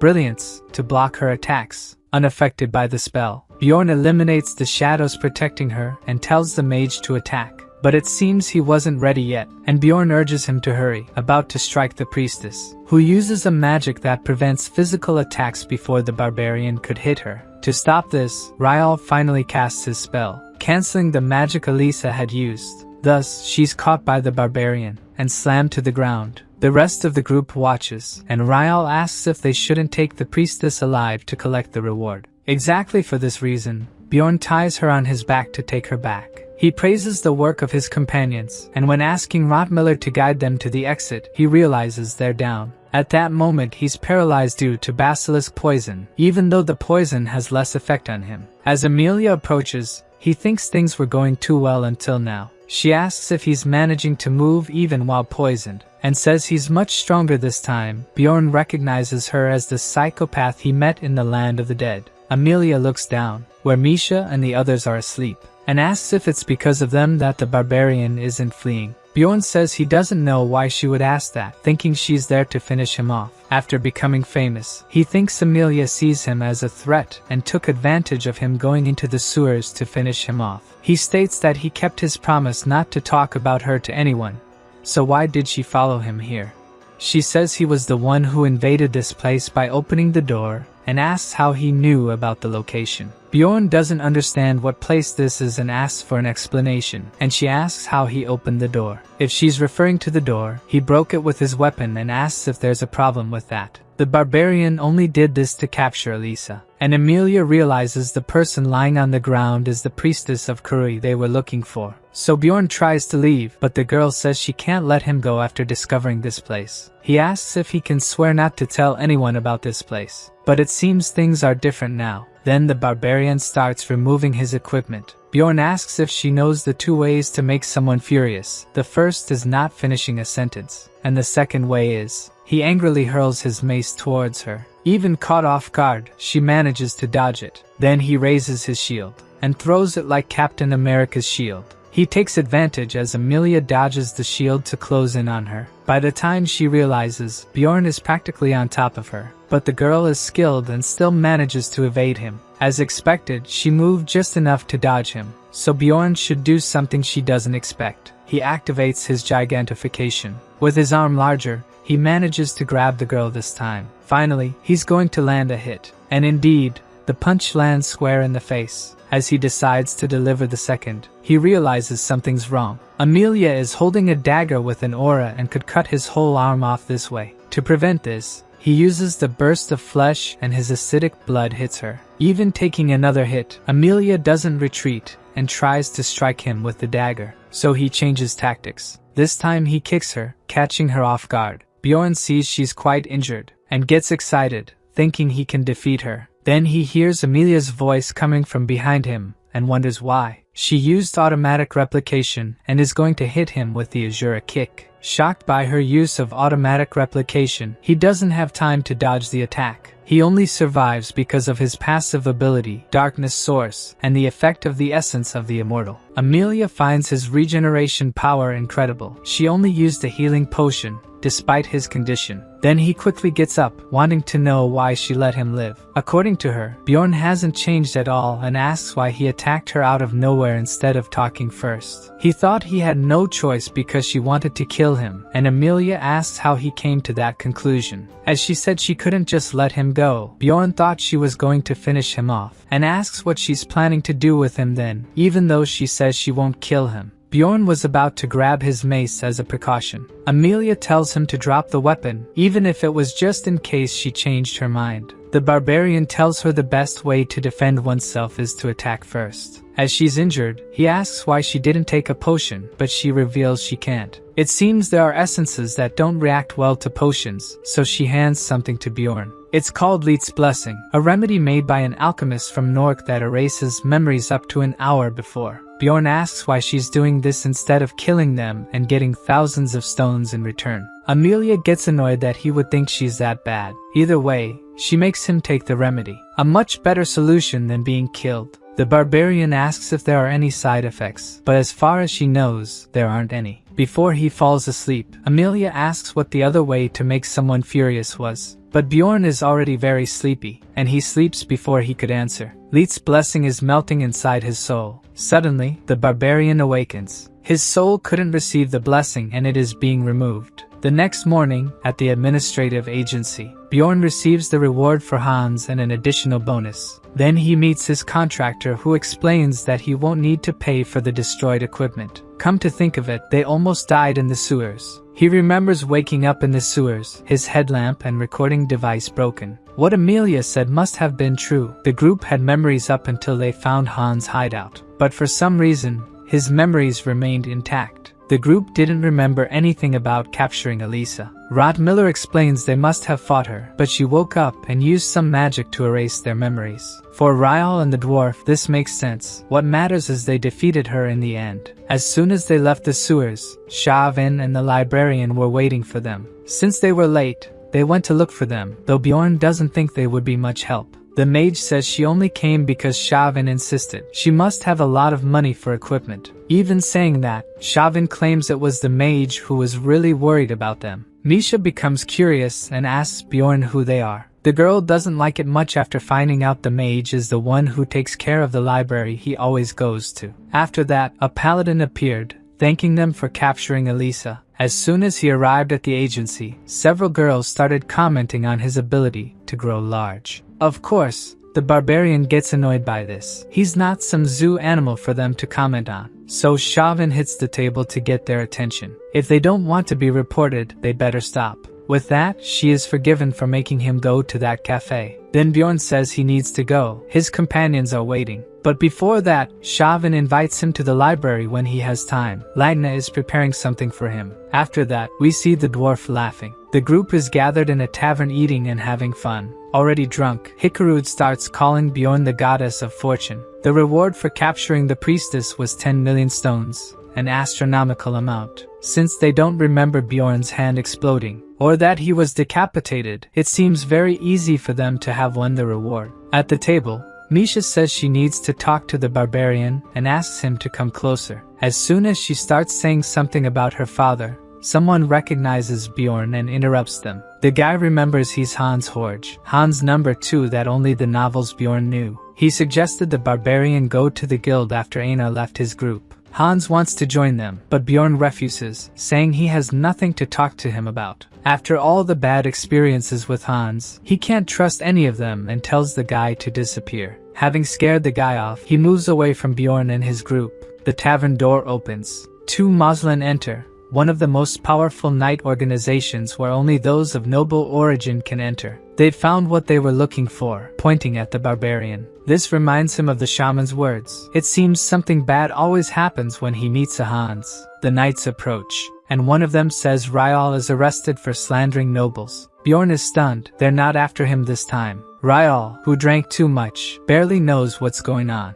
3 hours later at the Moslin office, Bjorn's group is at the gates of the office unable to enter. Hikarud is worried if his companion is still alive. Then someone approaches the gates. Immediately the group becomes more lively upon realizing it's the wizard. But it doesn't seem like he's doing very well. Half an hour later, in a tavern, Ryal thinks he'll have to leave the group. He reveals that his older brother is Baron Martoin, surprising the dwarf that he is indeed noble. Ryal is the son of the former Baron with a servant, which is a shame for the family. Officially adopted by a brother of the Baron, he was actually raised by his mother and grew up in wealth. Even with this explanation, Hikarud doesn't understand why he would leave the group. After his father died, his second brother took over, and that's the problem. When the former Baron died, the eldest son and close people also died. He thinks the Moslin were a warning for him to continue in the shadows, especially now that he's part of an explorer group with someone famous. Bjorn doesn't like being blamed for being the famous one in the group. He asks if Ryal no longer wants to be an explorer out of fear of his brother, but the wizard says there's not much to be done.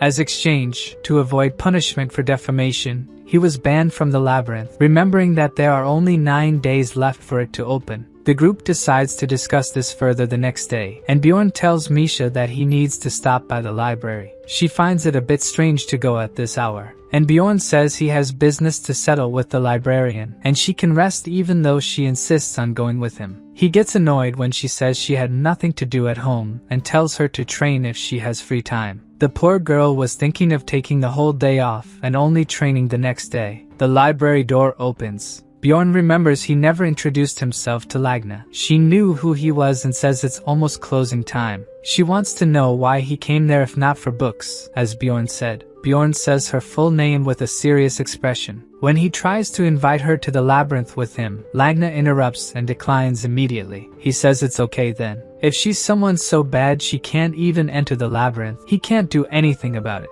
As she doesn't like what he said, Bjorn asks if she is skilled enough, and Lagna inquires if he was curious about her skills, but since she doesn't want to join his team, it doesn't matter. Bjorn tells the librarian that Shavin sent him there because Lagna had something for him, but she explains that's not quite right. Shavin wants to please Bjorn because her work status improved thanks to him, so she called in a favor Lagna owed her. The barbarian wants to know what he will get, and the librarian explains that it's books. The bearded facetive spell spell is capable of finding high-security books, permitted only to nobles and a few select others. She has used the spell a few times and says that as long as he doesn't talk about it, there will be no problems. Since few care about this place, Bjorn wonders what her story must be. The high-security books were definitely different, with content so useful that Bjorn wanted to read each one of them. He arrived almost at closing time, but Lagna let him stay while she organized the books. The book, Graphic Organization of Rafdonia, lists and describes public facilities and information about the secret police. The World of Evil Spirits shows the world of these spirits, written by a secret police agent. In complete analysis of the ruptures too, there is everything known about the 4 ruptures. They are basically like tutorials, things that took Bjorn 9 years to discover in the game, a true treasure. Suddenly, the name of the author of one of the books unsettles the barbarian. Oriel Gabus, the same name as the game developer. There are 2 possibilities. A player wrote this book, or it was really the game developer. If it's the latter, it means that Bjorn's presence here is related to the developer, which seems worse. So the developer would not be a person but some kind of divine being. Either way, it's good to have this clue. Bjorn still has no idea if opening the Abyss Gate will be the key to returning to his former life. If he tracks this name, he might be able to return, but he must do it carefully. Perhaps it's better for him to look into this and maybe find more clues. So he continues leafing through the books, until he realizes it's already dawn. He spent the whole night reading. As he reaches Lagna's desk, he sees she fell asleep while waiting for him. As she wakes up, Bjorn says that if she had said something, he would have left earlier. She excuses herself, saying she was resting because organizing took a long time, but it's already time to open the library again. Even so, she remains serious to show that she didn't spend the night there so he could continue reading. Since she spoke so seriously, Bjorn stays silent, thinking she might be a good person, and she asks if he isn't going to leave. A few hours later, at the magic tower, someone is calling Raven. She answers the barbarian sleepily, inquiring what he wants with her so early. As soon as he starts saying he needs a mage on the team, she closes the door, refusing. Then he asks for another favor, handing her a piece of one of the rare books and asking her to find out what type of paper it is. Raven says it won't be for free and asks him to come in. She asks again about the relic he used to kill the vampire, wondering if he knew about it, but he pretends not to understand. He says he got the relic from the head of a statue he broke out of boredom, and she asks if he didn't read about it. Bjorn inquires where he could have read about it, and she tells him that the information is in complete analysis of the ruptures. The barbarian says he used the relic just because he thought it might be useful, since it was on a statue of a goddess. Raven asks him to swear on his honor as a warrior. She was thinking she would finally get the book on the ruptures. She will analyze Bjorn's paper if he helps her colleagues with a research project, and will give him the result the following week. And she warns that he better not visit her without notifying first. Later, when meeting with the group, Misha is frantic because he wasn't home. He admits he was at the library, and Misha wants to know what business he had there during the night. Even saying he was just reading, she isn't very convinced. Changing the subject, he asks what she was going to tell him the previous night, and she hesitates to answer. Then the rest of the group arrives, and she greets them, seeming unwilling to discuss the matter with Bjorn. He becomes curious, wondering if something is wrong with her. Gathered, the dwarf asks if anyone has any ideas, starting with Bjorn. He thinks it's better to look for a new wizard. He himself has already spoken to 2, but both refused. The dwarf feels a bit uncomfortable about him already thinking about changing companions, but the wizard himself says that Bjorn is right. The dwarf says he thought a lot last night and had an idea. Bjorn tells him to stop stalling and get to the point. They think it's plausible to talk to Baron Martoin, but Misha asks how they are going to find him since he lives in the capital and they can't go there. But the dwarf explains that this tea house they are in now is one of the places the Baron frequents, so they will meet him right now. The barbarian wants to leave, but his 2 companions say that if he stays, they will give him 300,000 gold. While they were having this discussion, the shop door opens. The Baron enters the shop and the friends tell the wizard not to miss the opportunity and go talk to him. So he introduces himself and kneels to ask the Baron to listen to him. The Baron asks what he wants, while his butler and guard are also by his side. The wizard feels pressured and can't say anything, while Bjorn watches the pathetic scene. Then he switches places with the wizard and introduces himself to the Baron as Bjorn, son of Jandel. The noble says it's been a long time since he last spoke to a barbarian in and asks what he wants. Bjorn explains the whole situation to him about the wizard being banned from the labyrinth, but the noble asks what that has to do with him. Bjorn doesn't understand why he pretends not to know anything, but the truth is he really doesn't remember anything. The butler clarifies the situation, and it seems the matter was so insignificant to him that the butler was the one handling it. With everything clarified, Bjorn asks if he can lift the ban, but the noble questions why he should. Then the butler whispers to the baron, saying that the barbarian is little Valken. The baron is very happy with the butler and says he will reward him with 200,000 gold, while holding his staff full of jewels. The noble says he will lift the ban if Bjorn does a favor for him. Misha and the others are excited about the answer. The noble says the count will hold a banquet in 2 months, and he wants Bjorn to go with him. He asks if Bjorn has any talents like bending metal or something, thinking Bjorn is a circus clown. Bjorn starts to get very nervous and with an angry look on his face, but the noble says he will give him 1 million in gold. So Bjorn says he accepts because he does everything for the sake of his companions.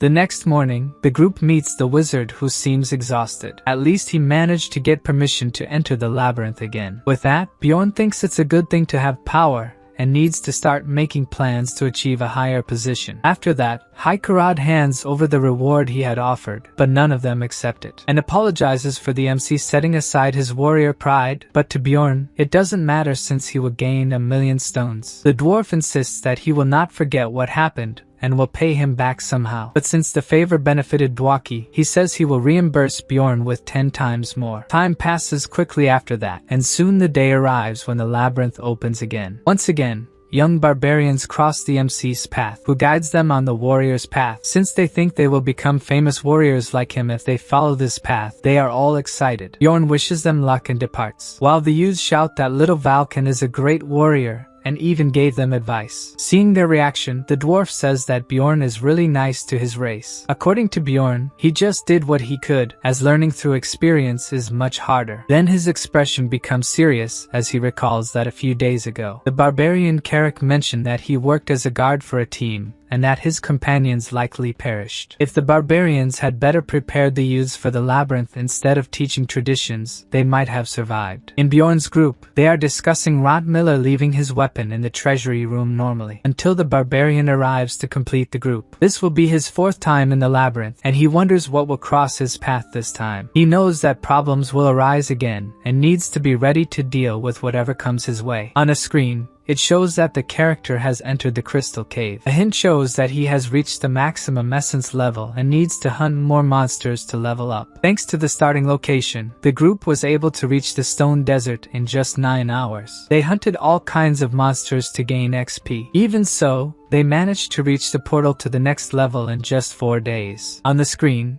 it shows that the barbarian defeated several different types of monsters. On the 8th day, they cut through the witch's forest on the 3rd floor. Arriving at the sky tower on the 4th floor, there are monsters from the 4th floor, ranked 6, and monsters exclusive to that location. In other words, it's a great place to gain a lot of XP. That's why many call that place the training tower. Then we see the screen again indicating that Bjorn defeated even more monsters. With the hunt, they earn 3.9 million, thanks to the passive mimic skill that increases the drop rate of magical crystals by 30%. Bjorn earned less than the first time, maybe because there are so many looters now. This is the amount usually earned. Upon returning, he comforted himself and spent his time being productive. He helped Raven with her experiments, and discovered the year when the piece of the book he took was made. It was made 150 years ago, the year the game started and the founding king died, all at the same time. Bjorn would like to know what happened at that time, but there's no way to find out. The only thing he can do now is go to the labyrinth. More time passes, and his 5th adventure in the labyrinth arrives. Again, nothing happens except leveling up, and they manage to get 790,000 stones each. In his room, the barbarian thinks he shouldn't get anxious, as things have been going well so far. He barely closes his eyes. Then he becomes agitated, telling himself not to think this way. When things are going well, it's even more dangerous. He mustn't forget that bad things always happen when he lets his guard down. He can't stop. He must keep getting stronger. Just like that, Bjorn will survive and slaps his own face to set his thoughts straight. If someone saw him like this, they would think he's crazy, but he needs to prepare for the worst case scenario. If he's going to look crazy anyway, it's better to be a crazy person who survives. Then we see a screen with all of his skills. The next day, Misha is preparing coffee for the barbarian and asks if something happened. She felt as if he had a fierce spark in his eyes, and the barbarian thinks he must have been cold to her, not wanting to let his problems show. Then, out of nowhere, Misha, a bit shy, asks if he wouldn't like to touch her ears, making him spit out in surprise. She explains that when she was younger, her older brother used to touch them, saying it made him feel better. Looking at her, he realizes that the girl is just trying to be nice, with nothing strange behind it. Bjorn explains to her not to mention this to others, as they might misunderstand, but Misha doesn't understand. If he didn't know that Misha likes skinnier guys, he might have misunderstood it as her trying to seduce him. Misha, still not fully understanding what he meant, offers meat, which he accepts without complaint. After that, the barbarian goes to the library. He and the librarian greet each other, and the barbarian inquires if she has anything to tell him before asking what he wants from her. She says she's not sure but should warn him since he's an explorer. Without beating around the bush, Bjorn asks what the warning is. She tells him that a dimensional collapse is expected to happen in the labyrinth soon, and the power of a floor boss can't compare to it. This should have happened every 100 games Bjorn played, and he concludes that this is why things have been so calm. Ragna thinks Bjorn doesn't believe it, and when he asks about her source, she mentions a mage who has been studying these collapses for a long time. Then the barbarian thanks her for the warning, and she is surprised that he is already leaving. He just waves goodbye. Now that he has a new task, he has to complete it first. But since he didn't find anything at first, he started to think that the mage in Ragna's story might not exist. Then, 10 days later,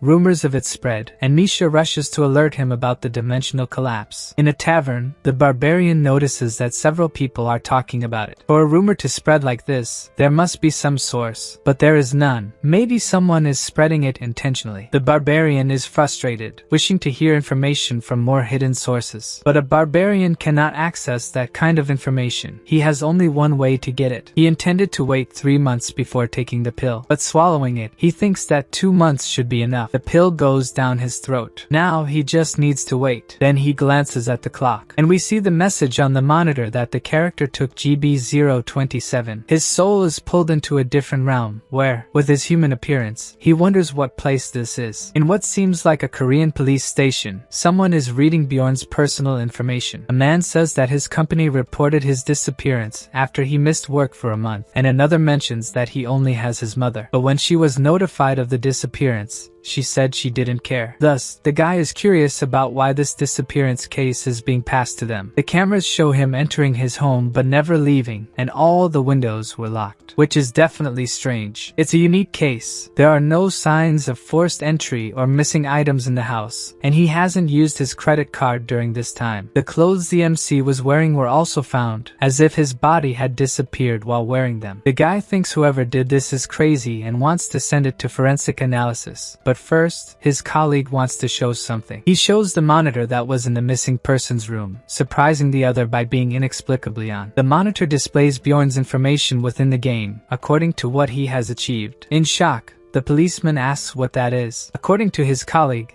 there have been more similar cases in other countries. Back to Bjorn, he thinks it's been 5 months since he's been in that world and he has done barbaric things to survive. He started typing naturally when he saw his computer, where he was asked to enter a password. Bjorn stares at the screen for a moment after typing the password. Then something surprises him. Only now does he stop to think that he's back in his original body. Suddenly, the blank space around him starts transforming into a room. His room looks just as he remembers it, so he thinks that in that case, he then opens his refrigerator and is surprised to find it full of cans of soda. Unable to resist, he opens one of the cans, taking a big gulp after so long without access to such things. Unfortunately, the liquid tastes like nothing, as if he were drinking only water. Then a voice catches his attention, asking if she could come in. Bjorn explains that the place is a manifestation of where he felt safest, and due to his high defense status, the person only sees things there as smoke. The password he entered earlier was false, and the person came to check. The woman is named Soul Queen and seems to be the guide for ghost hunters. She says that someone from the game couldn't manifest clothes and spaces from Earth. Thinking about it, he got this suit from his ex, so she interrupts him, saying that he is an official member now. She mentions that they can no longer kill people by separating their souls from their bodies as they did with NPCs. Soul Queen teaches him how to use the community forum, which is very similar to regular forums. Someone had already taken the username he used on the game forum, so Bjorn changed the spelling to create his user on the forum. After doing this, Soul Queen says she's leaving and that he can request help if he needs anything. It wasn't hard to explore the community, so Bjorn just joined a chat room to try to get used to the forum. As soon as he enters,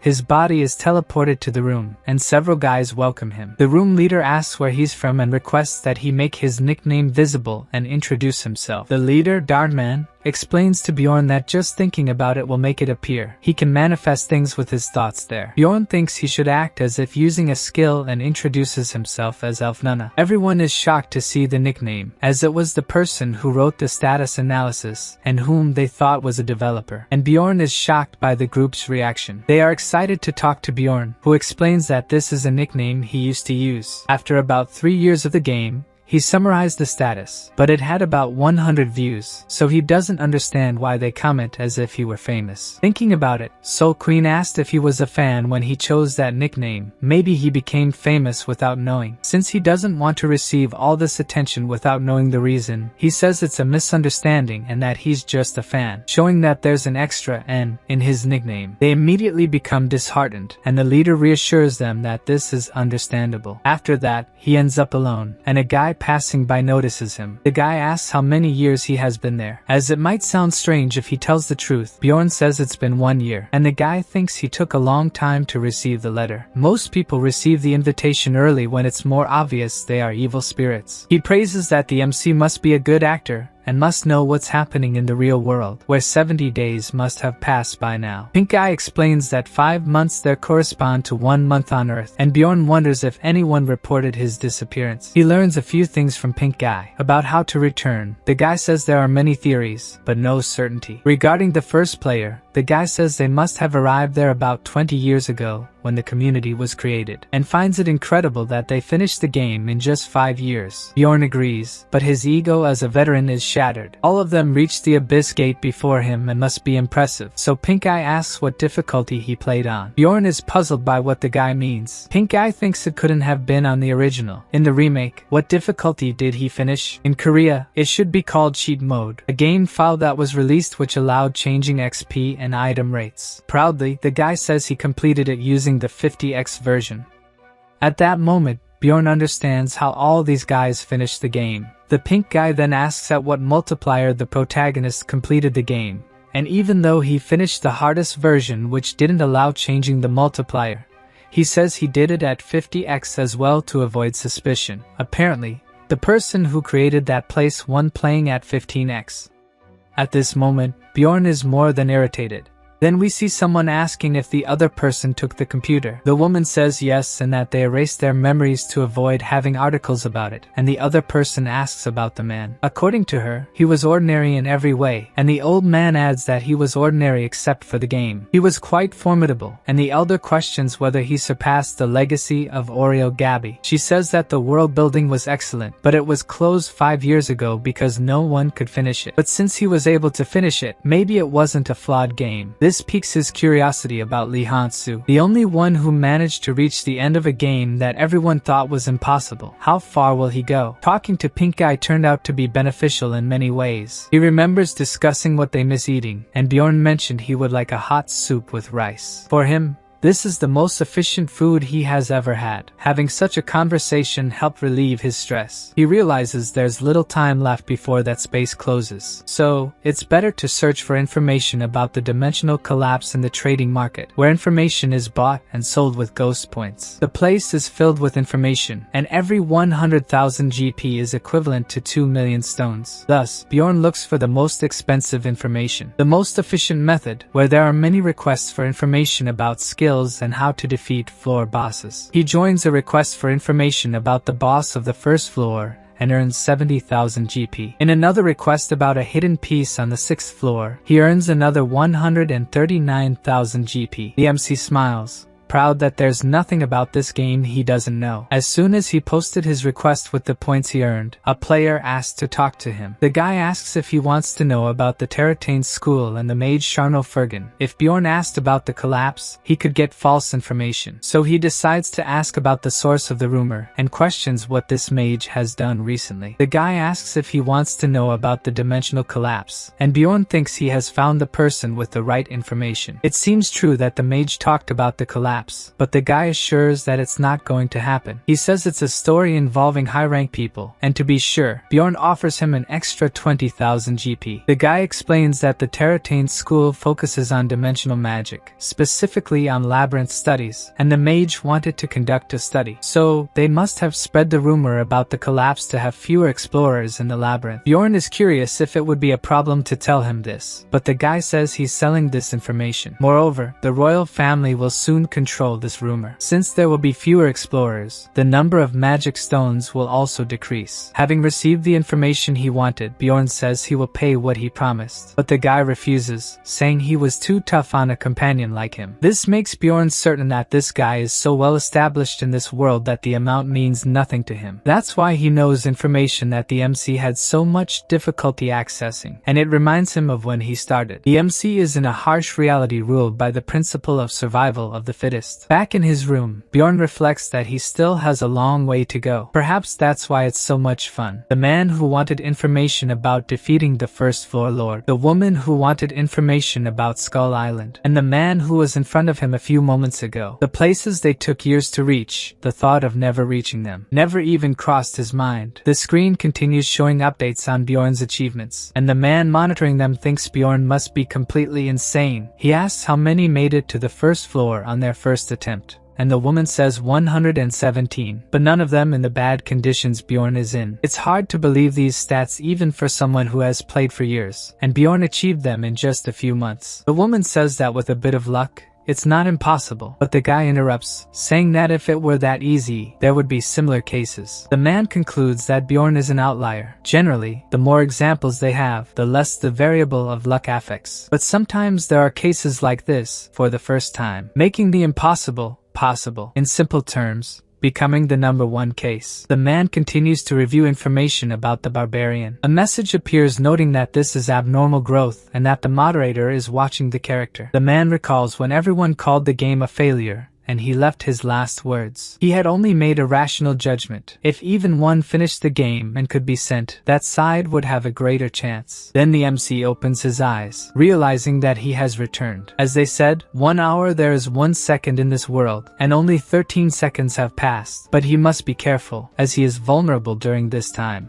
Still, the ghost hunters exceeded his expectations and are a good source of information. Being awake for so long in that reality leaves Bjorn exhausted, and he has the Baron's event the next day. The next day, in the Imperial capital, Bjorn, dressed in a flashy manner, is thinking about what will happen in the labyrinth. Bjorn wants to finish it quickly to go to the Sky auction house. He remains bothered by the clothes he had to wear. Suddenly, the Baron's butler tells him to stop, saying the barbarian should maintain his posture as the leader of the procession. But Bjorn doesn't pay much attention to the butler's sermon. The distance between the Baron's house and the banquet location is about 6 kilometers, and the MC had to walk the route in the summer. Once they arrive, the Baron is excited about the attention he received for having a barbarian with him and promises to reward him. Then he says to enjoy the banquet and leaves. Bjorn is left alone at the banquet, and several nobles comment on how intimidating he looks. While feeling like a zoo animal, a noble congratulates him for walking the entire route in those clothes. Asks him to rest with him while the Baron is not around. Bjorn questions if the guy shouldn't stay with the others, but he explains that he is not welcome and used to be an explorer. So Bjorn introduces himself, and we find out that the guy's name is Karl Zaramore, and the MC feels that he is a decent guy. Perhaps because he was an explorer before, Karl's lacks the arrogance of a knight, and Bjorn thinks the annoying butler could learn something from him. At that moment, the butler appears,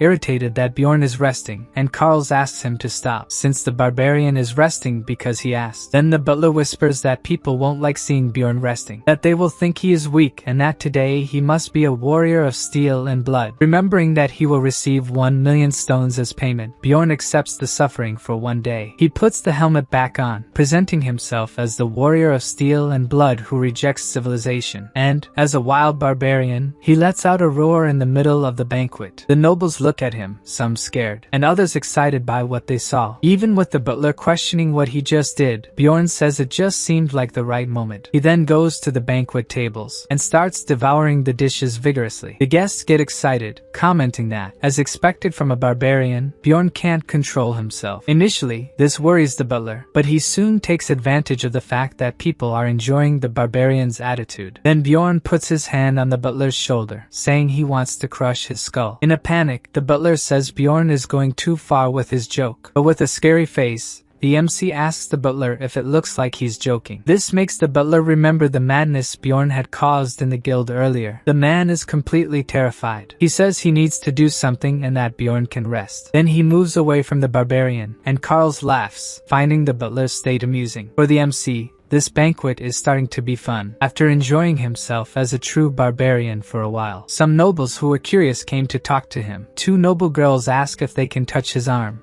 With no reason to refuse, the barbarian agrees. Others ask if he can roar again as he did before, but instead of roaring as before, the barbarian enters opera mode, singing melodiously, and leaves the couple who made the request emotional. Several other nobles join them. It's as if Bjorn is working as a kind of Apart from the excited nobles, the knights talk among themselves, complaining that the barbarian seems like a clown, and saying that he must have lost his pride as a warrior, but Bjorn can hear them. But he realizes that they are just knight apprentices talking nonsense. Then the Baron reappears, ruining the nobles' fun because now Bjorn has to go with him. He follows the Baron to meet other nobles in the banquet hall and is introduced as Little Valken. Justifying his presence there, Bjorn says the Baron helped him through a difficulty and decided to protect him as a bodyguard. As if following a script, the barbarian mechanically thanks the Baron for his good deeds. The Viscount finds his way of thinking honorable, and after that, Bjorn has to go through 13 more conversations like this. At least this increases his fame.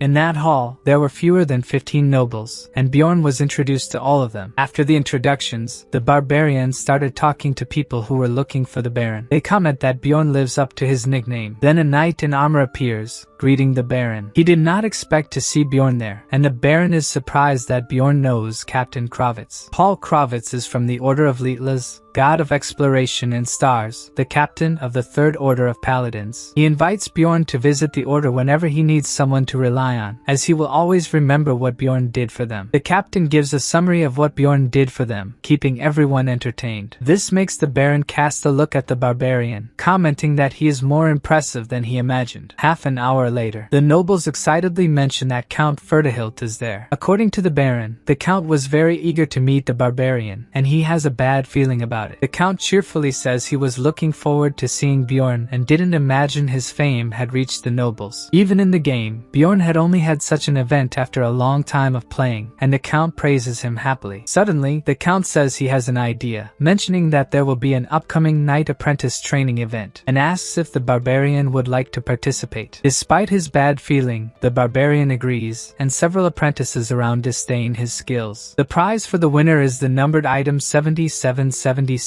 the Garpa necklace, which will have a magical crystal melted and turned into another substance. It has several things in common with the frozen spirit ring, a low item that, despite being rare, is not very valuable, and it still has a hidden special event within it. The barbarian is determined to win this event. Whether it's the fear of something bad happening or the determination to find his security, he disregards it all. If he avoids things out of fear of an uncertain future, the end that awaits him is destruction. In reality, he is nervous, but he still needs to overcome his fears and move forward. The Baron doesn't want him to win or lose too quickly, and according to Bjorn, he could crush most of them in 10 seconds. Despite the butler's concern, the Baron promises Bjorn 1 million stones if he wins. The barbarian is even a bit worried that the Baron will keep offering him money, but it motivates him to do his best. Then someone appears, saying they heard Bjorn make arrogant comments earlier. While the Baron was away, some rats appeared to disdain Bjorn. One says he can cut the barbarian's throat in 10 seconds, and another says he'll take him down. There's something wrong with these guys' heads. Annoyed, Bjorn says that they all show up together like cowardly rats, and not even a child would do that. They only got brave when they saw the Baron wasn't around. They have no honor or pride. He shouts that to come threaten a fellow participant with numerical advantage, there must be something wrong with them. Gathering courage, one of the apprentices tells the barbarian to be quiet, which leads to comments from the watching nobles. They know what will happen if a barbarian decides to get serious. With these comments, the guy's courage wanes. He storms off, shouting that Bjorn will pay for it, but the MC laughs, saying he'll take care of his head next time. The event starts with someone losing an arm. Then, Bjorn is surprised to face Sylvania from House Baron Hessen. Bjorn has drawn one of the 3 guys who had annoyed him earlier as his first opponent. The most irritating one, who had criticized the barbarian's masculinity. Sylvania swears by his honor and pride that he will use only fair methods in the duel, but he is interrupted by Bjorn's roar, which makes the entire audience excited for the upcoming fight. Then the judge declares the duel to begin. Sylvania charges with his sword towards the barbarian. 3 swords appear in front of him, and Bjorn doesn't know which one is real. In this case, he chooses to defend against all 3. He considers himself a true barbarian in this moment. Even so, he knows he should not underestimate his opponent, especially if they were under the same conditions. Bjorn uses his wild outburst, which increases his threat and also his body. Remembering that he said he would crush most of them in 10 seconds. Giant and menacing, Bjorn tells the frightened guy to come fight him. There's still plenty of time before the 10 seconds are up.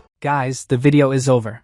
I just wanted to ask for your attention real quick. For those who aren't subscribed, please subscribe and leave a like, it helps a lot. 87% of the audience isn't subscribed, so if you want to help, please subscribe, and let's hit 5k likes because the barbarian deserves it.